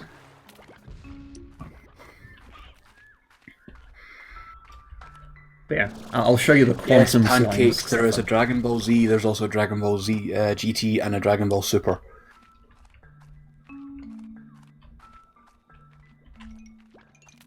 Speaking of good things you should do, have you considered a reward and save your Warframe? I have played a shitload of Warframe over the years. Yes. I occasionally go back to it and we'll play it for a few hours. It's good, although I will say it's one of the most incomprehensible games to come back to after a year. Fucking hell. Yeah, Valorant GT did happen because we need to remember our failures. This Dragon Ball GT, was it bad? Yeah. I'll send you some. Well, put it this way: like GT was like, "Oh, Dragon Ball Z made a lot of money, but it's over now, so we'll need to do another show." And then Akira Toriyama was like, "You guys do your thing." Oh, okay. So original people left. Okay, that explains it. Yeah. But yeah, these are quantum slimes, by the way. One of the reasons why Toriyama came back to do some more Dragon Ball stuff, like Battle of Gods and Super. Oh, so it's that thing of like, you made a thing and it was so bad that I'm going to come back and show you how it's done. Yeah, it's a bit of a response to that and the live action film from America, because he was really unhappy with that. I don't blame him. It was a bad movie. Yes. It occupies in that unique position. You know, when you watch something that you don't have any interest in the source material, but you're like, but you can feel the pain of the people that are fans of the source material. I felt bad for Dragon Ball fans when I watched it. I was like, oh, I see. I'm thinking this is funny, but like, it's not even like, it's culturally insensitive as well. It's incredibly just bad in every way. What I most like is how the main character goes from being Asian to not Asian as he grows up, which is weird. Also, someone just pointed out, the only good thing that came of Dragon Ball GT was Vegeta had a mustache. Okay, That's a fair point. He had a sick, like, Tom Selleck number. I have seen that, and yeah, that's pretty good. Asians are white guys with eyeliner, according to that movie. Oh man. Yeah, it's a bit like, so I watched the Last Airbender movie a while ago, and I've never seen Avatar, and I hear it's really good, and I do mean to watch through it at some point. The actual cartoon show. Yeah, the cartoon of it is great. But I watched the movie, and I was watching it, and like, again, it's like, I don't have any baggage coming into this. Like, I'm not sitting there this offends me because of how bad it is. I'm just watching it and going like, I know how much people love the show, and I know why they love the show, and I know why this is pissing over it. Like, you can feel people's like anger, and the Dragon Ball movie was kind of like that. It was just like, oh god. I know also, how I would I don't feel. Know why they deemed it necessary to, or why they decided that the Uzaru Saiyan was actually just a werewolf and not a giant monkey. Like, there's just so many weird little things. Yeah, I think that's the thing. Like, they make odd decisions about these things sometimes, because I think they go, this is more palatable to the West, not realizing that the reason why people know why the thing exists is it's the same thing with the 90s Godzilla film. Oh yeah, and it's a very similar situation. The one problem I have with a lot of Western attempts at kaiju movies is usually the same thing, which is so many of them go into it with this almost not a hatred, but a kind of subtle contempt for the medium. Like, people like the big monsters, but the Japanese movies were shit because of this reason, and then they try and they try and do something about that and not realize, like, the one I always remember is Cloverfield. They made a big deal about how, this is the first story, this is like a monster movie, but it's from the perspective of the people on the ground, and it's like, and the Godzilla movies are often from the perspective of the people. I can't think of a single kaiju movie that is from the perspective of the monster. They always have a human cast that are the focus of the story. You don't know what the monster's thinking, that's half the point. Yeah, the only time you know what the monster's thinking is in, I think it's Godzilla vs. Gigan, where they have speech bubbles or talk, depending on which version you're watching. Oh god, I forgot about the speech. And it's really bad. It's dead center of Godzilla being really made for kids. And yeah, it's. And as Megamo said, I just want a giant slugfest. Is that too much to ask? Yeah, and as I saw someone say, Pacific Rim was good, and yeah, Pacific Rim did the same thing good, basically. Yeah. Right. And to Monica, to give another perspective. The perspective of the people with shit, I want to be the first-person view of the mega laser beams. Cloverfield was wonky, is probably the best way of putting it. I didn't like that, but I think my big problem with Cloverfield was that it gave away the marketing around it.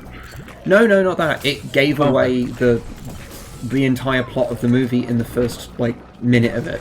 So I was like, well, why should? Because it literally tells you this footage was found in Central Park. Oh, yeah. So yeah, they're all gonna die. Yeah. So you're like, well, so the movie starts and I go, spoilers for Cloverfield, the movie from what's the point in getting attached to these characters? Yeah, and it's like I'm not going to get attached to them, and it was very easy not to get attached to them. They weren't very interesting, but and it was like, oh yeah, they're just. So I'm like, well, they're going to die, and then when the inevitable keeps happening, and when it looks like they're going to escape, they don't. I was like, there's no threat here, and it's not even a grim inevitability. It was just like, it's going to happen. The few bits that I remember that I did like in that film was the woman who's been infected, and they drag her away, and you only see behind the surgical curtain when someone burst out her chest. Yeah. I also don't mind the monster design for Clover. The monster design's pretty cool and interesting, yeah. I'll also give... even if it was a rip-off of Orga. Oh god, it was, wasn't it? It was a really skinny Orga. Yeah. Oh god, I just realised. Yeah, for those not in the know, I decided to go and watch a ton of the Godzilla films. I'd be able to talk to Will about it. And that was an experience. Orga might be one of my favourite designs, though. Orga is a cool design. From the film Godzilla 2000 for you at home. Yes. It was the first movie made after the TriStar. Not a fantastic film. No. Godzilla design in it is cool too. It's the first Godzilla that was actually green. Because all the other ones are grey. And it was green with purple spines. Also, unusually had red atomic breath, which normally Godzilla only had when he kind of went when he went like super atomic, crazy, overcharged meltdown. Although, to be absolutely clear, because I'm this type of person, there is one other or two other Godzillas that were green, and that's the ones from the Marvel comics and from the Hanna-Barbera animated show. Oh god, the Hanna-Barbera. With Godzuki. Godzuki, yes. There's a few things that I can got talking about, and I will talk about for literally days. Kaiju movies are one. Yeah, if you guys have any kaiju mentions now or kaiju questions now, just pop them in. Okay, so I'm just going to pop myself here, and I'm going to read. Okay. It's now a Q&A session. So you've done a list of all Godzilla movies, but have you ever ranked them from best to worst? Ooh, there's a lot of movies to list there, but you could give 5 of your favourites. Yeah, I can probably give you a couple of really good ones and a couple of really bad ones because it depends on the day and what I'm looking for. A 40k kaiju movie is just Adeptus Titanicus. Yeah.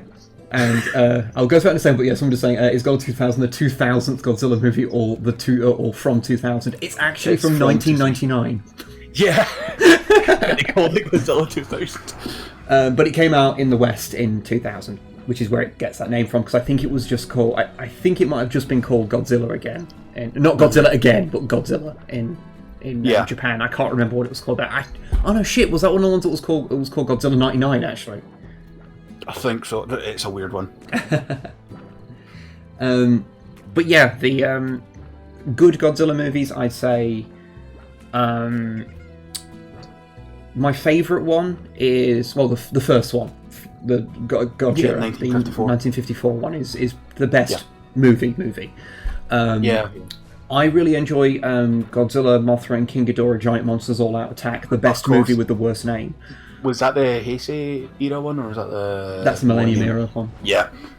That's really good. I really like Godzilla vs. the Smog Monster. It's terrible, but I love it. It's awful. But it's the kind of awful that's really watchable. A lot of people swear by Destroy All Monsters. I don't.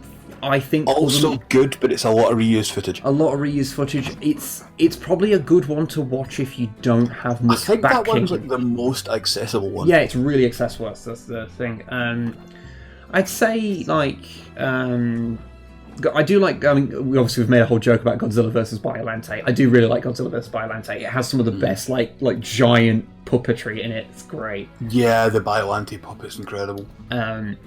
As for the worst ones, I mean, All Monsters Attack, which is the one where it actually exists outside of mainline Godzilla continuity.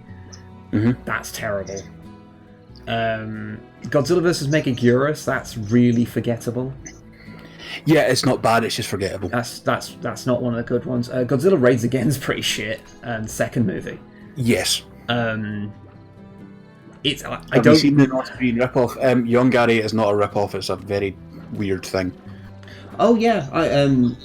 Yongari is the South Korean version. Oh, sorry. Pulgasari is the North Korean one. And yes, I've seen both of them. And I've seen the remake of Yongari, which is Reptilian, not to be confused with Reptilicus. No, Hans. I mean, I said that we should just do a Godzilla Q&A. Yeah. This is my... How does Godzilla have a continuity? He waits till Tokyo's rebuilt again. I have literally made a video on my side channel explaining Godzilla continuity, so if you feel like watching it... I will go and get the link for it. Thanks, man. But yeah, I'm trying to think of some other bad ones. Because what's your thoughts on Final Wars? It manages to be at the same time very, very good and very, very bad. It's the worst, best movie.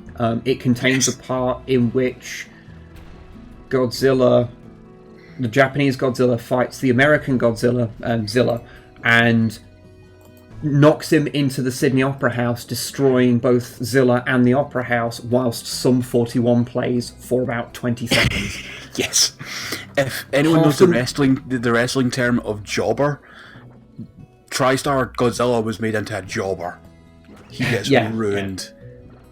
Didn't Mystery Science Theater 3000 do Reptilicus? Yes, there's Reptilicus and Reptilian. Reptilicus is I think it's Western originally, and just a giant monster film, and Reptilian is the one they didn't cover, which is a CGI, terrible South Korean kaiju movie from around 2000. The original cut of it is so bad, it is literally gone. You cannot find it anywhere. Sorry, Hans, I didn't realise you'd already posted that. But yeah, thank you. Thanks. Yeah, thank you. Thanks both of you. Godzilla versus Tyranids. Who wins? Godzilla. Would be. I'd be interested to see him take on a Bio-Titan. Yes. To be upfront about it, Godzilla will always win against basically everything because Godzilla was conceived as a villain, so he doesn't have weaknesses. He was only given weaknesses as he was constructed to then be a kind of anti-hero and then just kind of a heroic character, and he became much less interesting, whereas as a villain he was an insurmountable thing for other people to overcome, and he amassed all of these odd strengths and weaknesses over the years. Here's a better one. A better version of that question is Shin Godzilla versus Tyranids. Yes. Yeah. Shin Godzilla is fucking rad, and Kamata-kun is amazing. Oh, Snipe hates Kamata-kun. Snipe thinks he's gross. There's a cuddly toy version of Kamata-kun. There's a cuddly toy that I've been if you guys don't know, Kamata-kun is the second stage form of Shin Godzilla from the most recent Godzilla movie, because he goes through several stages to become like the big, until he eventually becomes the full size. Can everyone just see the massive smile on Webb's face right now as he talks about Godzilla? I love Godzilla. There's a handful of things in my life that I obsess over, and I don't. Every time someone broaches the subject, I just talk about it endlessly because it's just something that I just love. Like, I've managed to make a pseudo career out of talking shit about 40k, so that's kind of satiated for me. Whereas, how do you spell what shit? Kamata-kun. It's phonetic. Kamata-kun. Yeah. But yeah, so I get to my fanboyism of 40k kind of is satiated by the channel, but like Star Trek, Godzilla, and music in general are like things I don't get to talk about super often, so I kind of relish any opportunity to do it. There's and the beams everywhere in Shin Godzilla is fucking amazing. Yeah. His atomic breath is so fucking good in that movie. So the idea good. of it being it turns into like the beam and the flame, and I like Godzilla. I like kaiju movies a lot. You didn't mention Star Wars. I have I do like Star Wars, and I've been learning a lot about lore recently about it, but Star Wars was something I was super into as a kid. Yes, Shin Godzilla is one to add to the list of good ones to watch. It's sort of something that I just occasionally watch now, but it's not something that I get like super obsessive over. But it's like the one thing that I still enjoy like I'm a kid, you know? Yeah, Val Kamata-kun is meant to be super derpy. Because it has all these weird forms before it turns into Shin Godzilla. Something's gone wrong with my audio. Oh. Oh. I'm very sorry.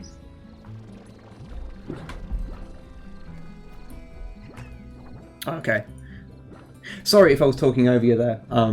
My headphones slightly slipped out of their socket, and I thought it'd done. We've got a weird thing on our computer where occasionally our sound gets set as like the default sound device becomes the monitor, which doesn't have speakers. So our sound just cuts out. It started making that clicky noise again. Oh, okay. Which is even weirder.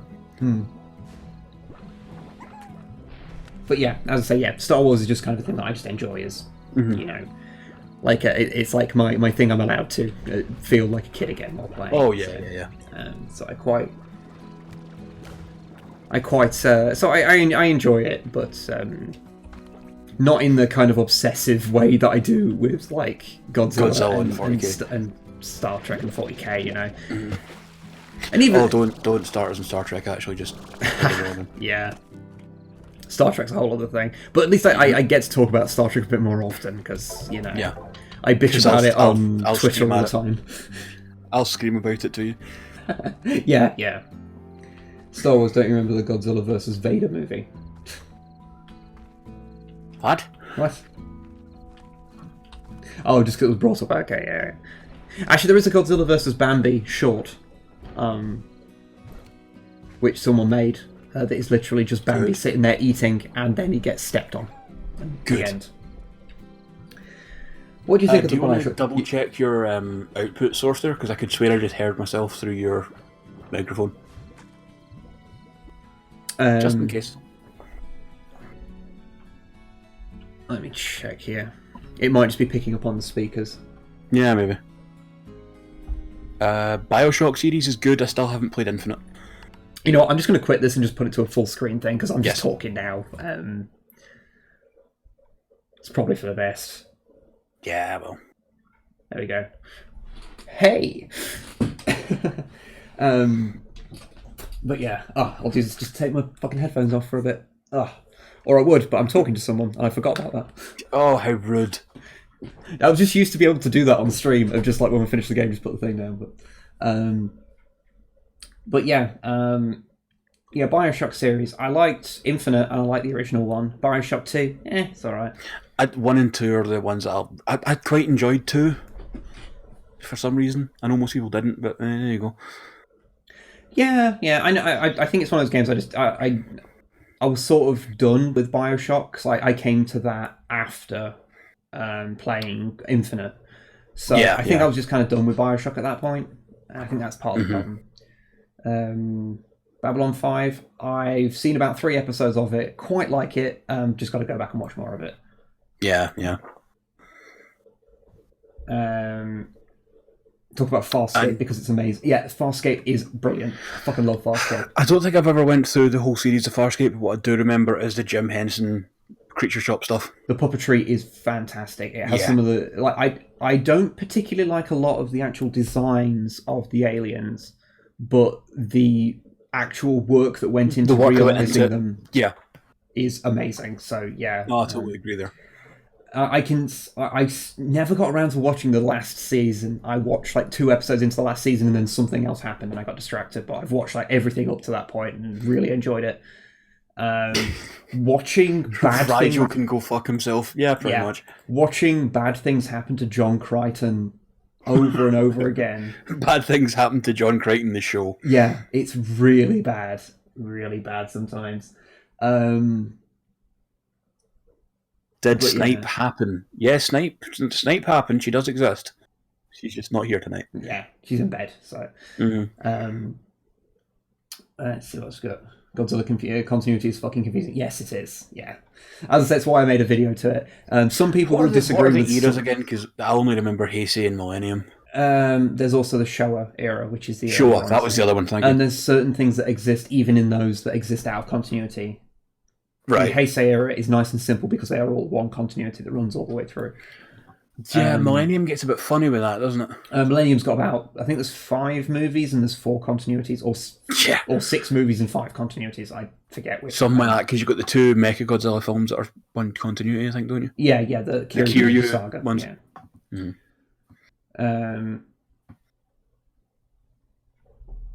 You haven't seen seen Peacekeeper Wars? No, I haven't seen that yet. It's the things that was done. I've heard that's brilliant. Yeah. Is this the new house? No, it is not. We're moving in 1 week, Friday next week. However, to just be a shill, the painting there of Super Meat Boy and the painting there of the coughing are made by Snipe. Yes, and she has an Etsy store. And if you give me 2 moments to find my notepad document with all my Twitch mod stuff on it, I can put a link to her store. That picture of a tasty human is great, Val. A human pancake. Is that supposed to be pancakes? Nice one. That's good. That's good. Need to buy the Farscape series because Netflix did it and won't show it now. You can find most of them on YouTube. Yeah, I mean, it's totally legit, of course. The most legit channels. If I arm you with information, what you do with it? That's up to you. We don't, tell you to go in either direction. That's up to you. And your moral compass. Yeah. But yeah, Farscape's good. The weird thing, because I get these weird obsessions with wanting to watch certain things. You watched Plan 9 the other night. Yeah, I didn't actually watch the end of it because what happened. I didn't get it. I didn't watch the end of it, so I'll go back and watch it. You were consumed with the wish to die, perhaps? It's honestly, Plan 9 it's a crap old movie, but honestly, I'd watch Plan 9 4 times in a row rather than watch fucking Dark of the Moon. Fair. Those are just but yeah, I keep having to fight this urge to go back and try and find copies of Sequest DSV. Oh my god, Sequest! Which was the knockoff of the Next Generation that was made, but it was underwater.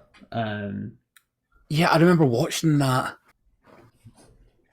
Oh, was there not terrible CGI in that as well? I believe so. There was also a dolphin because it was done at the time when, for some reason, humanity was fucking obsessed with dolphins for some reason. Yeah, it's around the time Flipper came out. Yeah, early 90s, late 80s sort of thing. Because originally this is a thing in Next Generation. Roddenberry originally wanted it to have dolphins on board and whales on board the Enterprise to be used as navigators. Because So that's where that thing in Discovery comes from. Yeah, because ships move through space like they move through water. An ocean, yeah. How about piss off? Yeah. Did you watch Andromeda? I've watched the first few episodes of Andromeda. I have. I watched a fair bit of Andromeda when I was younger and didn't understand that Kevin Sorbo was a bad man.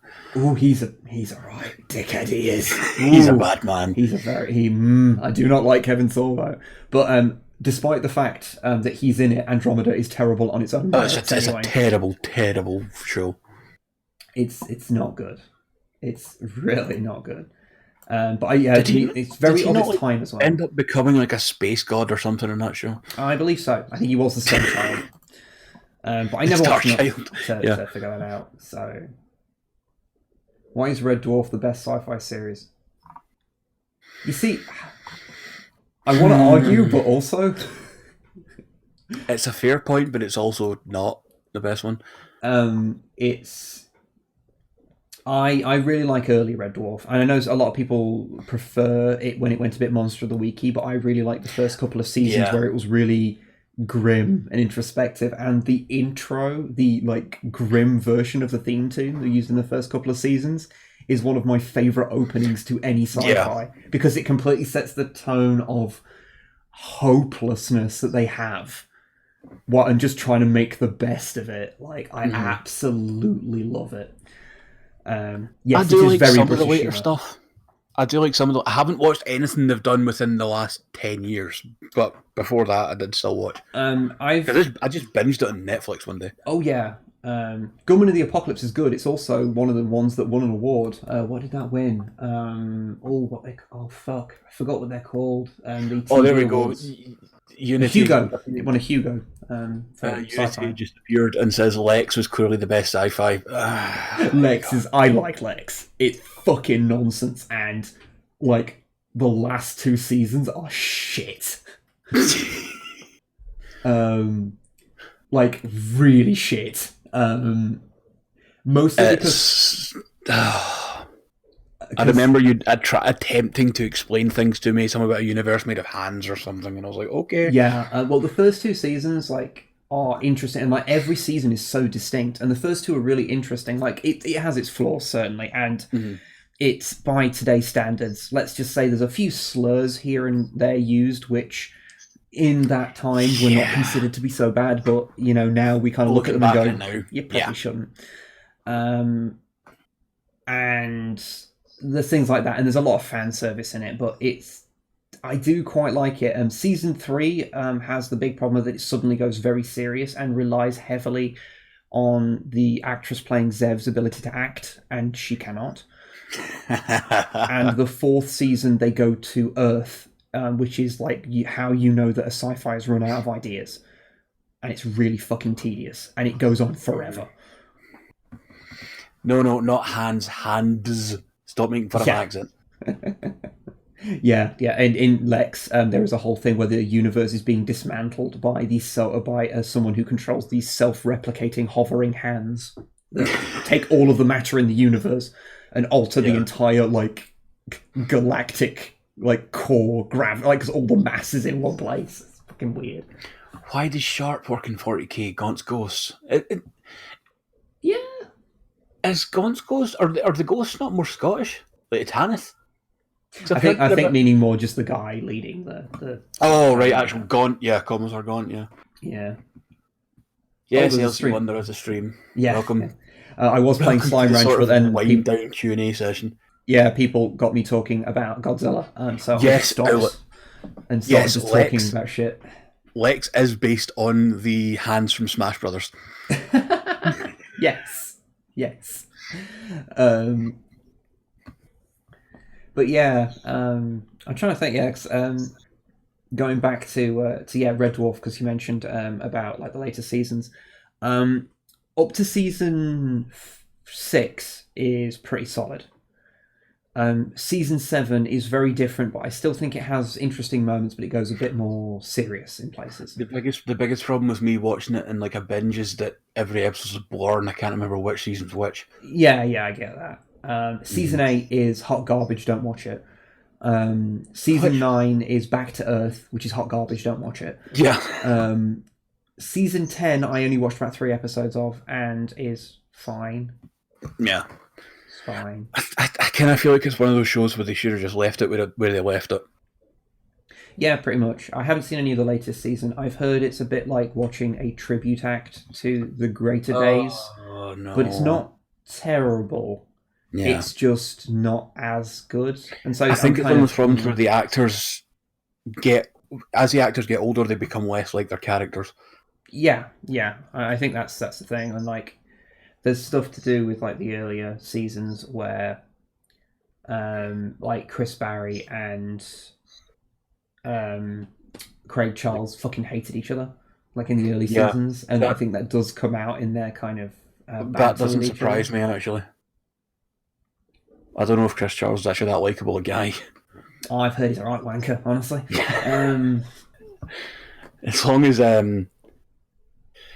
As long as I didn't have to say that, it's fine.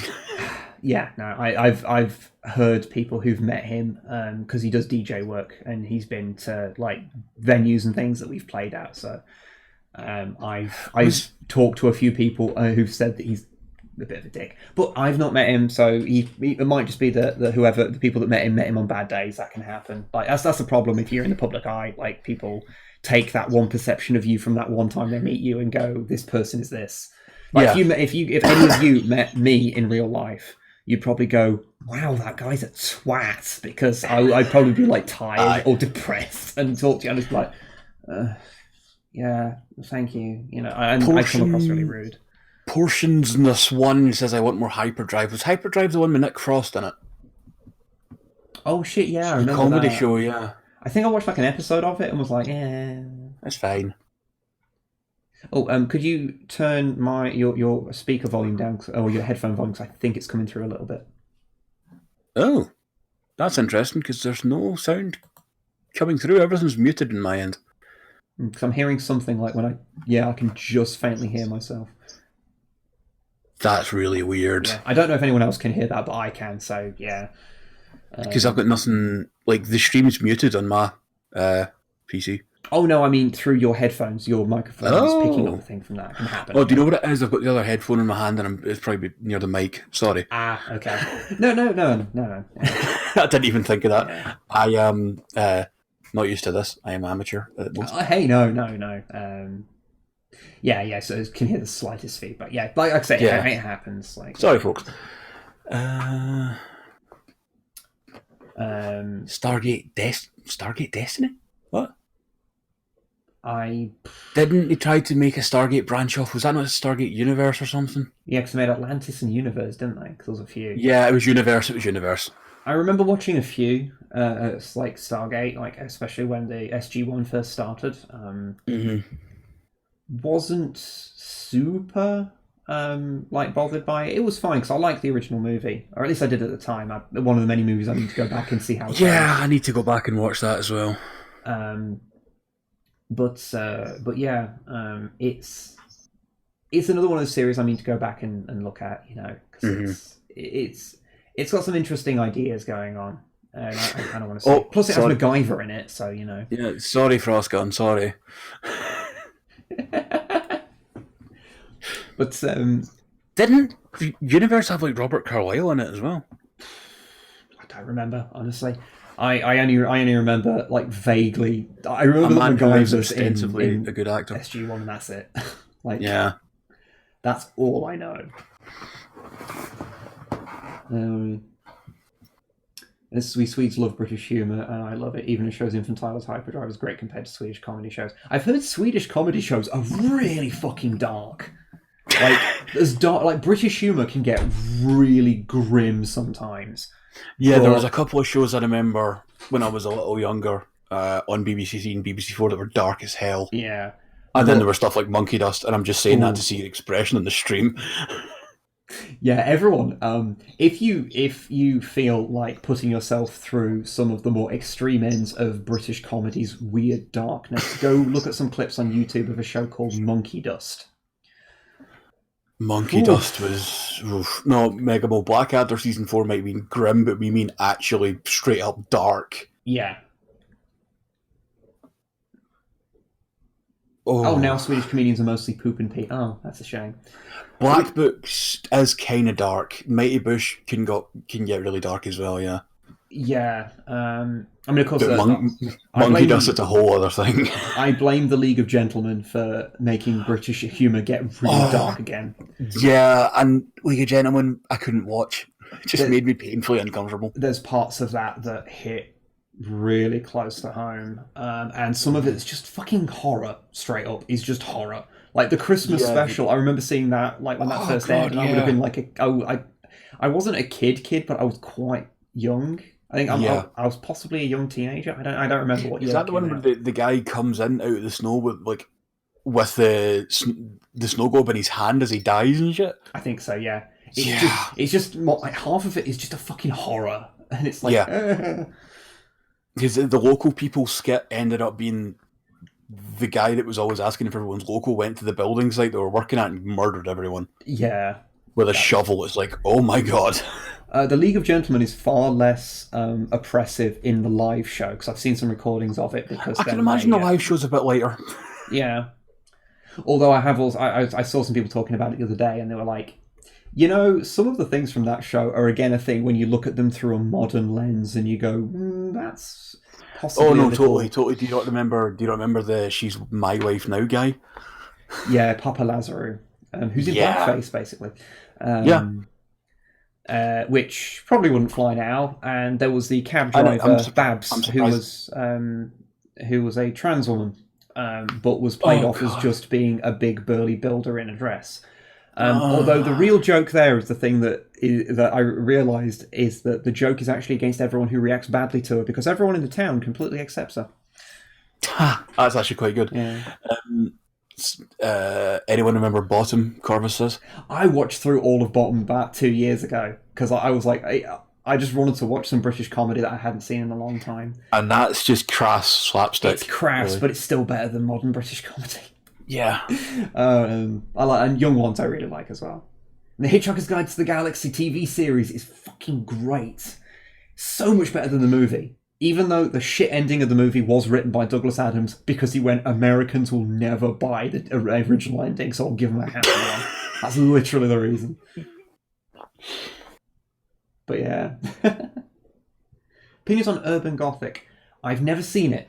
I've heard it's quite good. I've heard that name, but I don't actually know what it's about at all. It's a show which just has lots of individual episodes that are different things. I know there's one that I've heard described as like one of the best modern vampire stories, of a guy basically like a camera crew following someone who's a vampire. Think What We Do in the Shadows, but more bleak and existential. Yeah. That sounds quite good.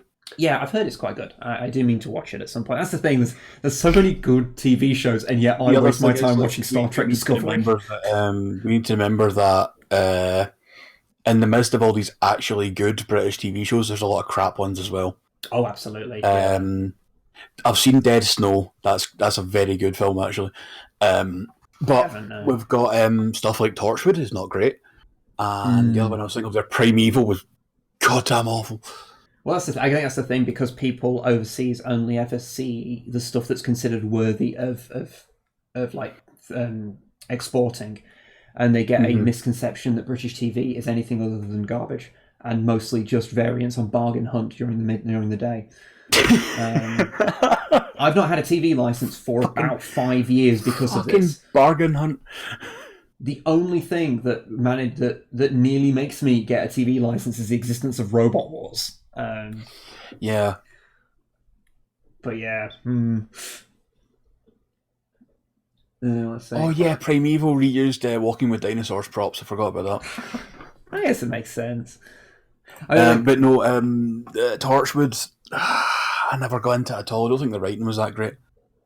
I've heard that one of the big problems with that is that Captain Jack is a completely different character when he's in Torchwood, because he's kind of a happy-go-lucky, fun character in Doctor Who, but then he's like introspective and broody in Torchwood. Yeah, I've heard. I haven't also, seen it, there was a Cyberwoman girlfriend storyline. Is that the one where it's got lots of bits missing out the armor, because if they're going to have a Cyberwoman, it has to be sexy?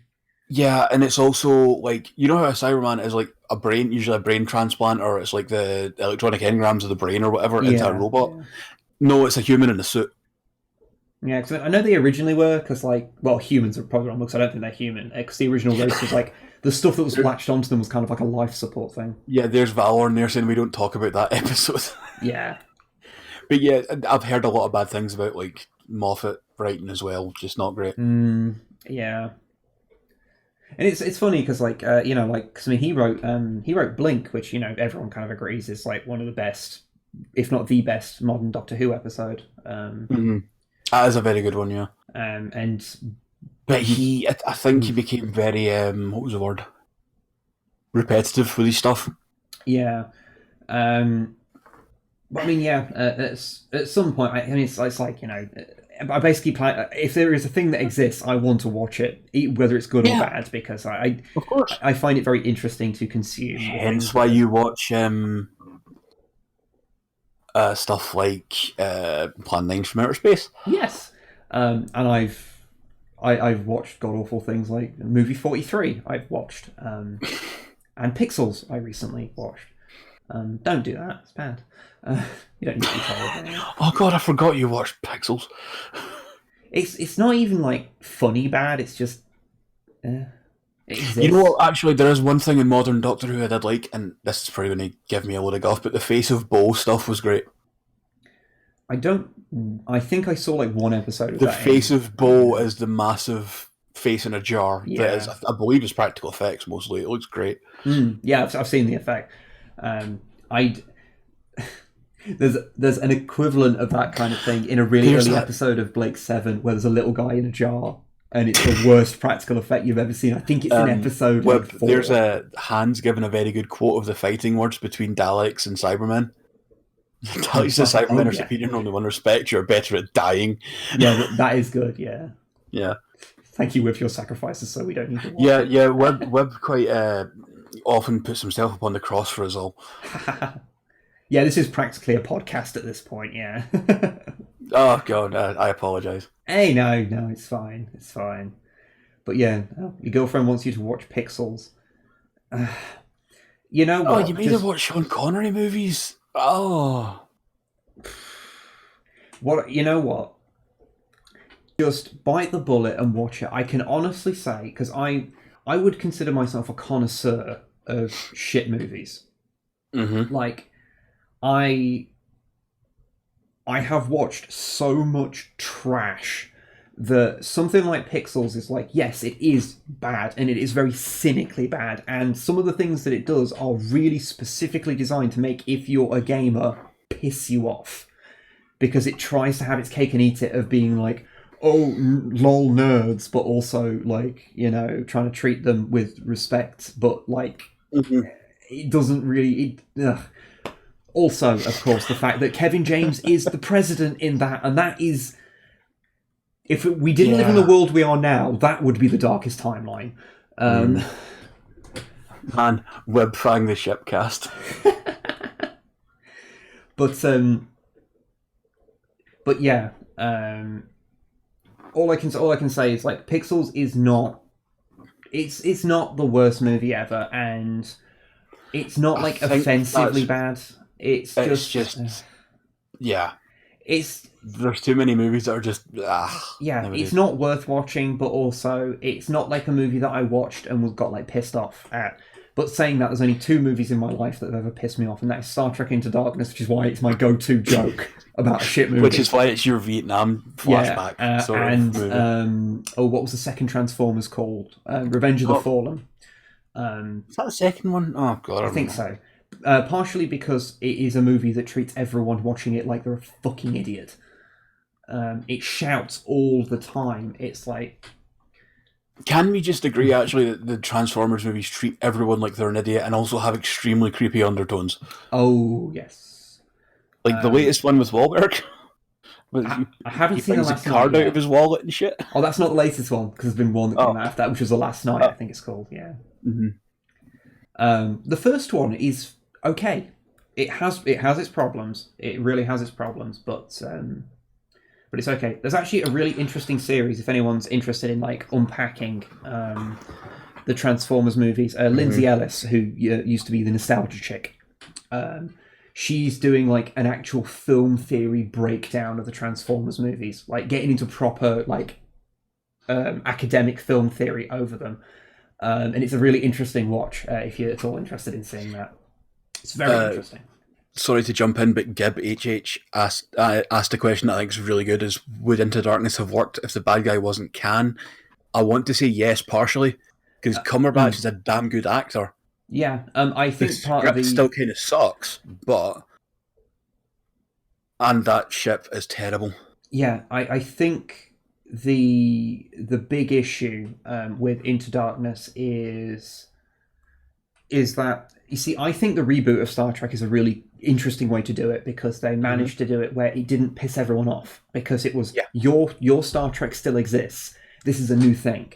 The Prime universe where Picard and everything happens still exists. Yeah, that still exists, and if you go and read the comics, it actually all ties in. Coming back, actually, there's a comic that's not very good, but it does explain all of the problems, well, nearly all the problems with the first new Star Trek movie.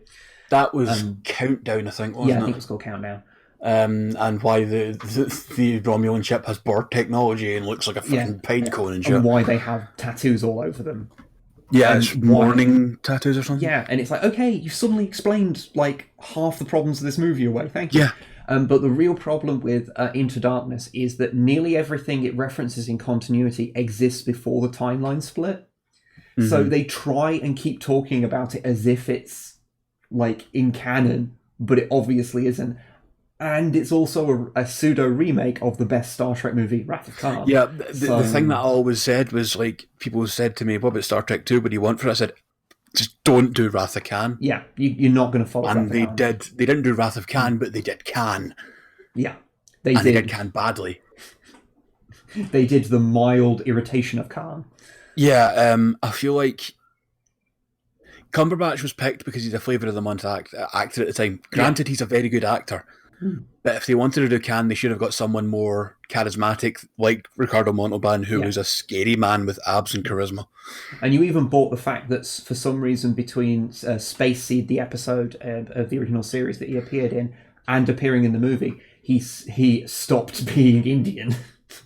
Yeah. I don't remember the specific nationality. I thought it was Indian. No, he's since he is the result of eugenics and DNA splicing and everything. He's sort of a mix of everything, which makes him brown and makes him Indian. And he also took the name Singh, which Indian.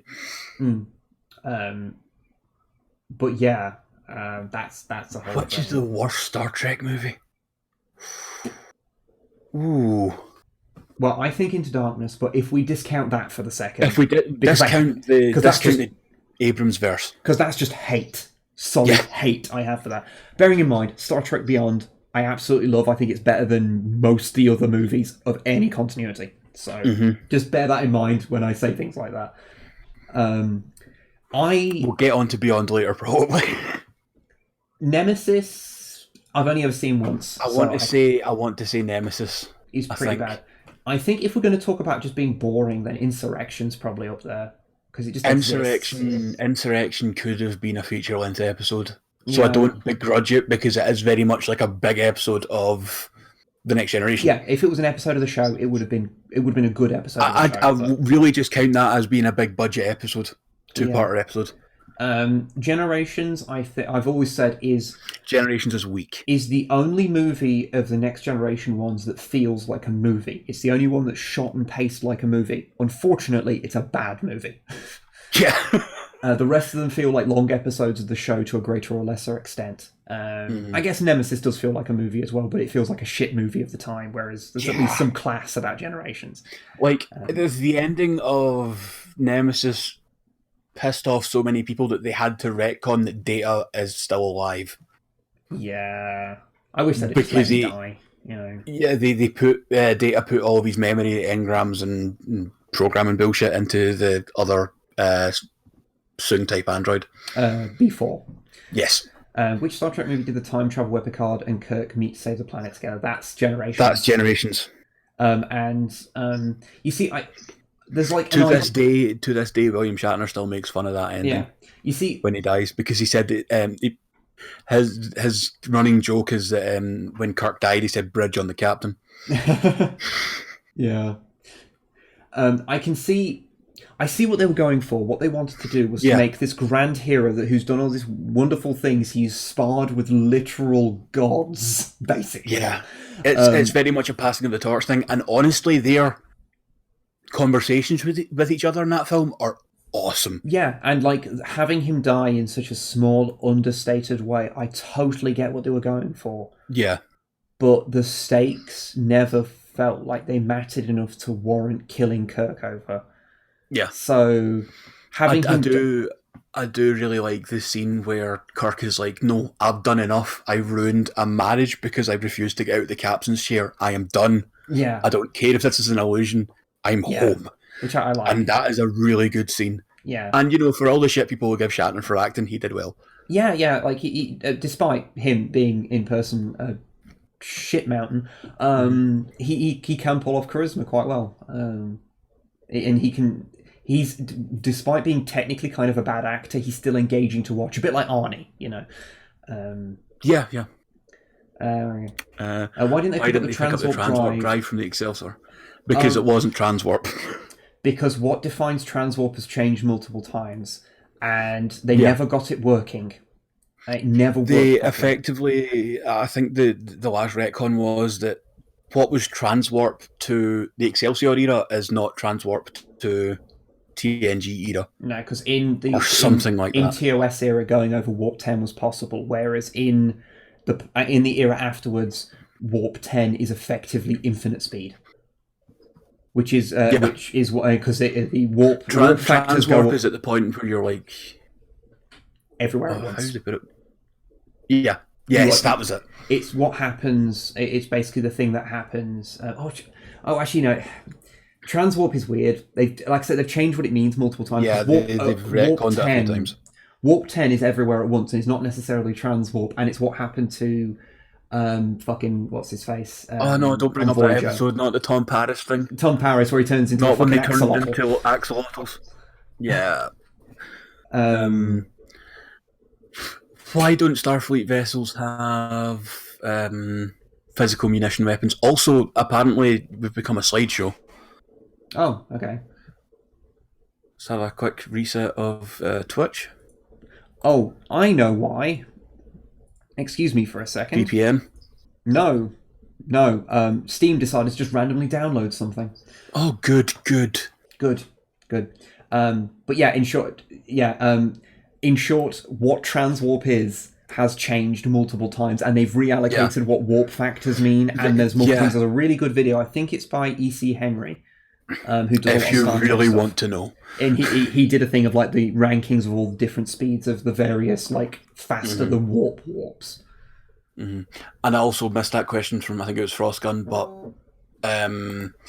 why don't Starfleet ships have weapons with physical munitions like lead shot for dealing with the Borg? Yeah, and photon torpedoes are a physical thing. Yeah, they are, but I mean on board, as in case of boarding action. Oh, yeah. Sorry, I was thinking on the ships. That is an excellent question, and it is because they did play with that in Deep Space Nine. They had that rifle. Oh yeah. Because they talked about the rifle that could go through anything. Because it had a miniature transporter in it. Yeah. Did they ever use nuclear warheads on the Borg? No, because they don't use nukes because they have stuff that's more explosive than nukes. Yeah. There is a they basically do have an order, and I forget what it's called offhand, that is literally to exterminate a planet with fire from a ship. Yeah, it's mentioned in TOS like once, and I can't remember which episode. Yes, that's what I don't understand about Star Trek on the Borg. Yeah, that's the thing. The thing with the Borg is that they gradually ruined them. Voyager ruined them. Yeah. So why no kinetic weapons? Probably because energy weapons are more efficient, and they do have kinetic weapons in terms of torpedoes. Yeah, I assume it is just an efficiency thing of like they have all the power they need. So, and the Borg are the first things to mean that system doesn't work. Although it is strange that like ships like the Defiant, which are designed to kill Borg, don't have something like that. Because you would think. that they would... Although they do have quantum torpedoes, which I think cause some sort of singularity explosion bullshit. Yeah, but they don't use them much. Isn't it only really you only really see the Enterprise E fire those? Yeah. Anything else is shown to fire them. I think actually they did fire them in DS9, but they used the same effects. Oh, yeah. But yeah, I think that's the thing, yeah.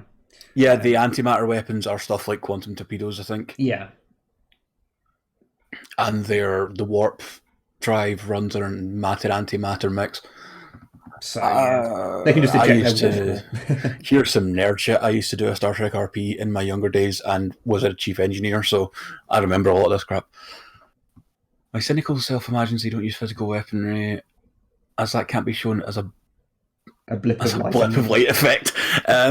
Fair point. Yeah. I think it also is because, like, especially in the Federation, like, they don't tend to kill people as much as stun them anymore.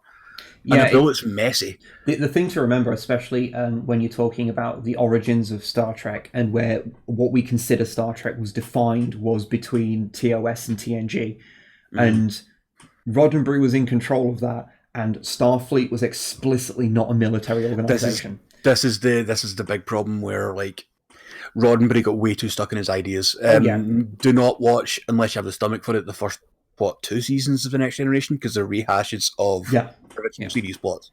And it's why, sadly, the best seasons of Next Generation come after Roddenberry had a lot of his influences taken away, and why DS9 is the best Star Trek series, because it has nothing to do with them.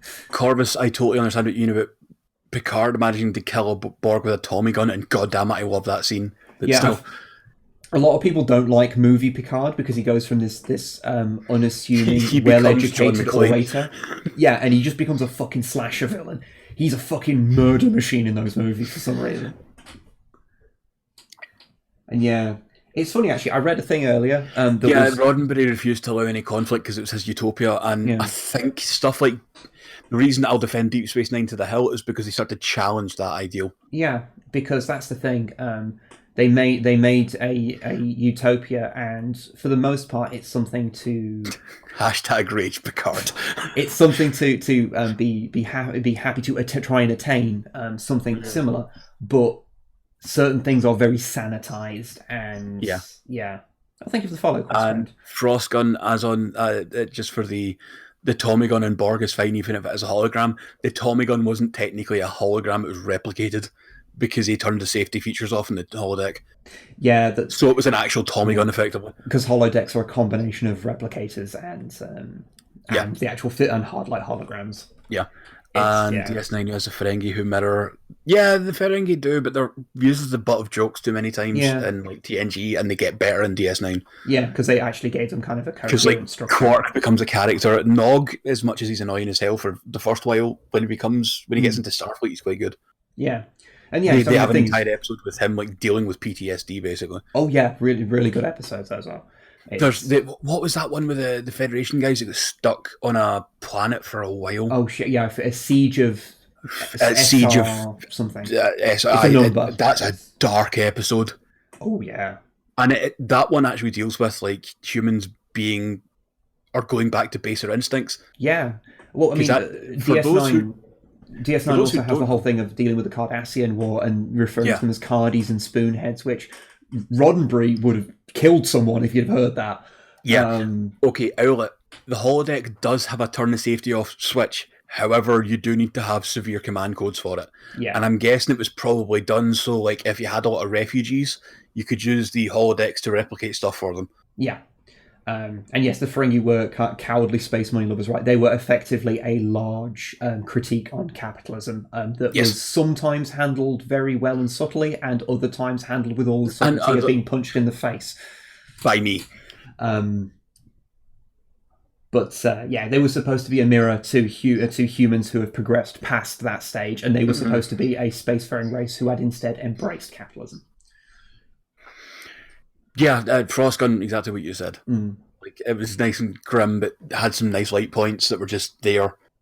Oh yeah, well, they also made Worf an actual character, which was nice, rather than someone who just got beat up every other episode. Yeah, despite being called a warrior all the time and like being treated. And they actually bring out the fact that Worf, why don't you act like other Klingons? And it's like, oh man. That was a dark one as well. Yeah, the Ferengi will tell anyone that they never had. They know how to walk. Yeah, that's because they can pay everyone off. Yeah, and it's an interesting way of putting it, because it's like, on the one hand they've managed to mitigate conflict, but also they stand for nothing. Yeah.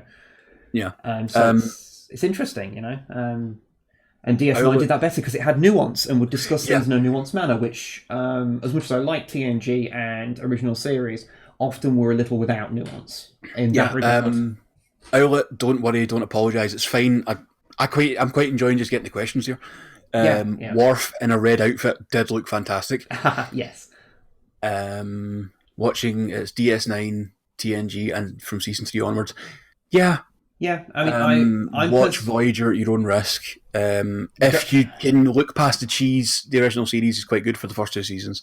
Yeah, the last season of TOS is not worth watching. I mean, the only Star Trek series I haven't watched all the way through is Enterprise, and I'm going to just. It's not very good. No, Enterprise isn't good. Enterprise is like everything that's bad about the previous era of Star Trek, like amped up to 11. Yeah, so it's just kind of a bit beige all over. Yeah, Frostgun, I'm really close to banning you right now, son. We should all watch Star Trek Enterprise and nothing else. Yeah, Enterprise is a perfect example of when you make a series, a prequel series, and then you start to wonder, well, why isn't this guy more well known than that badass in the other series in the future? Yeah. And why is this man basically doing bigger things than that guy? Well, I've said it before that Enterprise would have been a better show for just one simple change, which is to not call the ship Enterprise, because that could have been Discovery. Calling it Enterprise meant that it was instilling a continuity error in your head right from the off, because you were watching it going like, well, why have they never mentioned this previous Enterprise when like the whole lineage of ships right back to like the old HMS Enterprise have been shown in Star Trek? So it was a weird bit of continuity. And it's not that it's an error per se, but it's the fact that it's just one of those things. Yeah, they mention it. It means you're looking for continuity errors when you watch it. Technically, although we know that like Kirk did a lot of good stuff and then became Admiral, etc., etc., etc., he was a big hero. Technically, Archer should have been a bigger hero and more well known than Kirk. Oh yeah, and completely overshadowed him. That was the biggest problem I had with Enterprise. It made the original series crew look like nothing. Yeah, absolutely. And sorry, caramel's happening. Screw the stream. I'm eating caramel. Yeah, you eat your caramel. I've been dying for a cigarette for like 2 hours. Okay, no. We'll wrap up in a second. I'll go and like mute the mic and go and get one in a second or something. Yeah, I know. We'll wrap up in a second because it's like all right, cool. For like 3 hours. But yeah, like as I say, it like instilled the idea of there being a continuity error, and of course, the only time that Archer's been mentioned in the Prime continuity now, aside from obviously the Enterprise series, is in Discovery, which I refuse to accept is part of Prime continuity because it just isn't. Yeah, the one thing I'll give to every other show, if ever they went back in time, DS9 is a very good example. The old technology that was shown in the old shows would be there. Absolutely. Everything fit. If you look at Discovery, it doesn't fit. Unless it's after Nemesis. I think the show would require very few rewrites. You'd literally just have to change Michael's story of being raised by Sarek. And then you could do the whole thing with no change. Can I just quickly mention that was one of the gripes? See, I haven't watched it, but Webb told me all about it, and I just listened as my soul left my body. It was. I have heard. Michael. I have heard the pure death of a human. Yes. Yes, you have heard the pure death of Longfang. May he rest in peace. Michael being Spock's half sister, adopted sister is really terrible. It's fanfic. That's another one of those ones where it's like, why do we not know about her then? Yeah, that was the whole thing, and like the casting for the characters was mostly good. Like it had moments of good writing, but just the design of everything, the basic plot, and where they were forcing it into continuity. I love the Klingons. I love the look they had in like DS9 and TNG, and what happened. Why did they do that? My problem with Discovery is that she tried to mutiny and got in no trouble for it. She got imprisoned for life. So, yeah. The Frostgun, not even Spock never said anything. Sarek never said anything. Even Picard would have known. Because he did the mind meld with Sarek. There you go. Yeah. And that's the thing, like, so many people should have known this stuff, and it just doesn't come up. And like, I totally get it. It's a prequel. They can't know that this stuff was going to be made in the future. But if you're going to do that, explain it. You need to carefully weave your way around that. Or alternately, don't insist it's part of the Prime continuity. Say it's its own thing, and then all of the continuity problems I wouldn't care thing. about. I mean, I would still rip the piss out of it, but at least it'd be its own thing. Mm. And yeah, I do like the uniforms; they look pretty good, and I do like the amount of aliens on board the crew, even if they don't show them off quite as much as they should. And I do like that they managed to get past the TV problem and had a lot of women and people of color on the bridge, which they often have as much as people threaten to boycott for it. Which, like, that's been something in Star Trek since the beginning. Like, that's literally part of Roddenberry's vision. The first couple of episodes of TNG, there's a man in a Starfleet uniform that has a skirt.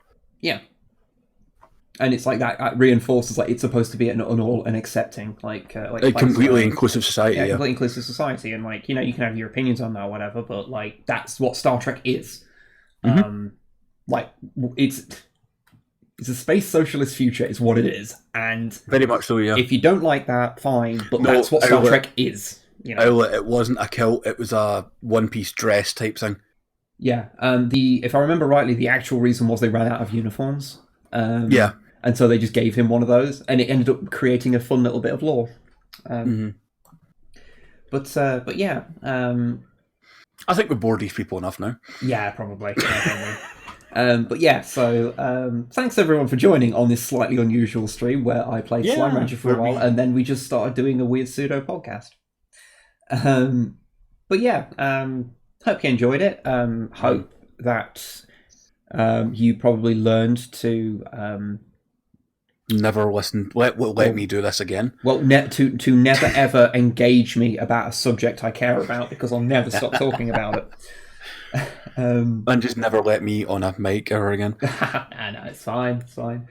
Like I say, we mean to do some things like this again, like get some people in. Like I say, I mean to get Plasma Dragon on, because he's our other mod. Oh, for sure. He's a veteran mod. He's a veteran mod. So, yeah. Oh, thank you for the follow there. But yeah, so we'll head off now, and hope this was interesting to someone. This is also vaguely coherent and didn't suffer from numerous technical problems. Last of the Kaisers, thank you for following. Yeah. No, it wasn't full of technical problems, so this one will actually get uploaded to YouTube. So, hey. So yeah. Extra content. Extra non-content. Anyway, Good night, everybody. Good night, folks.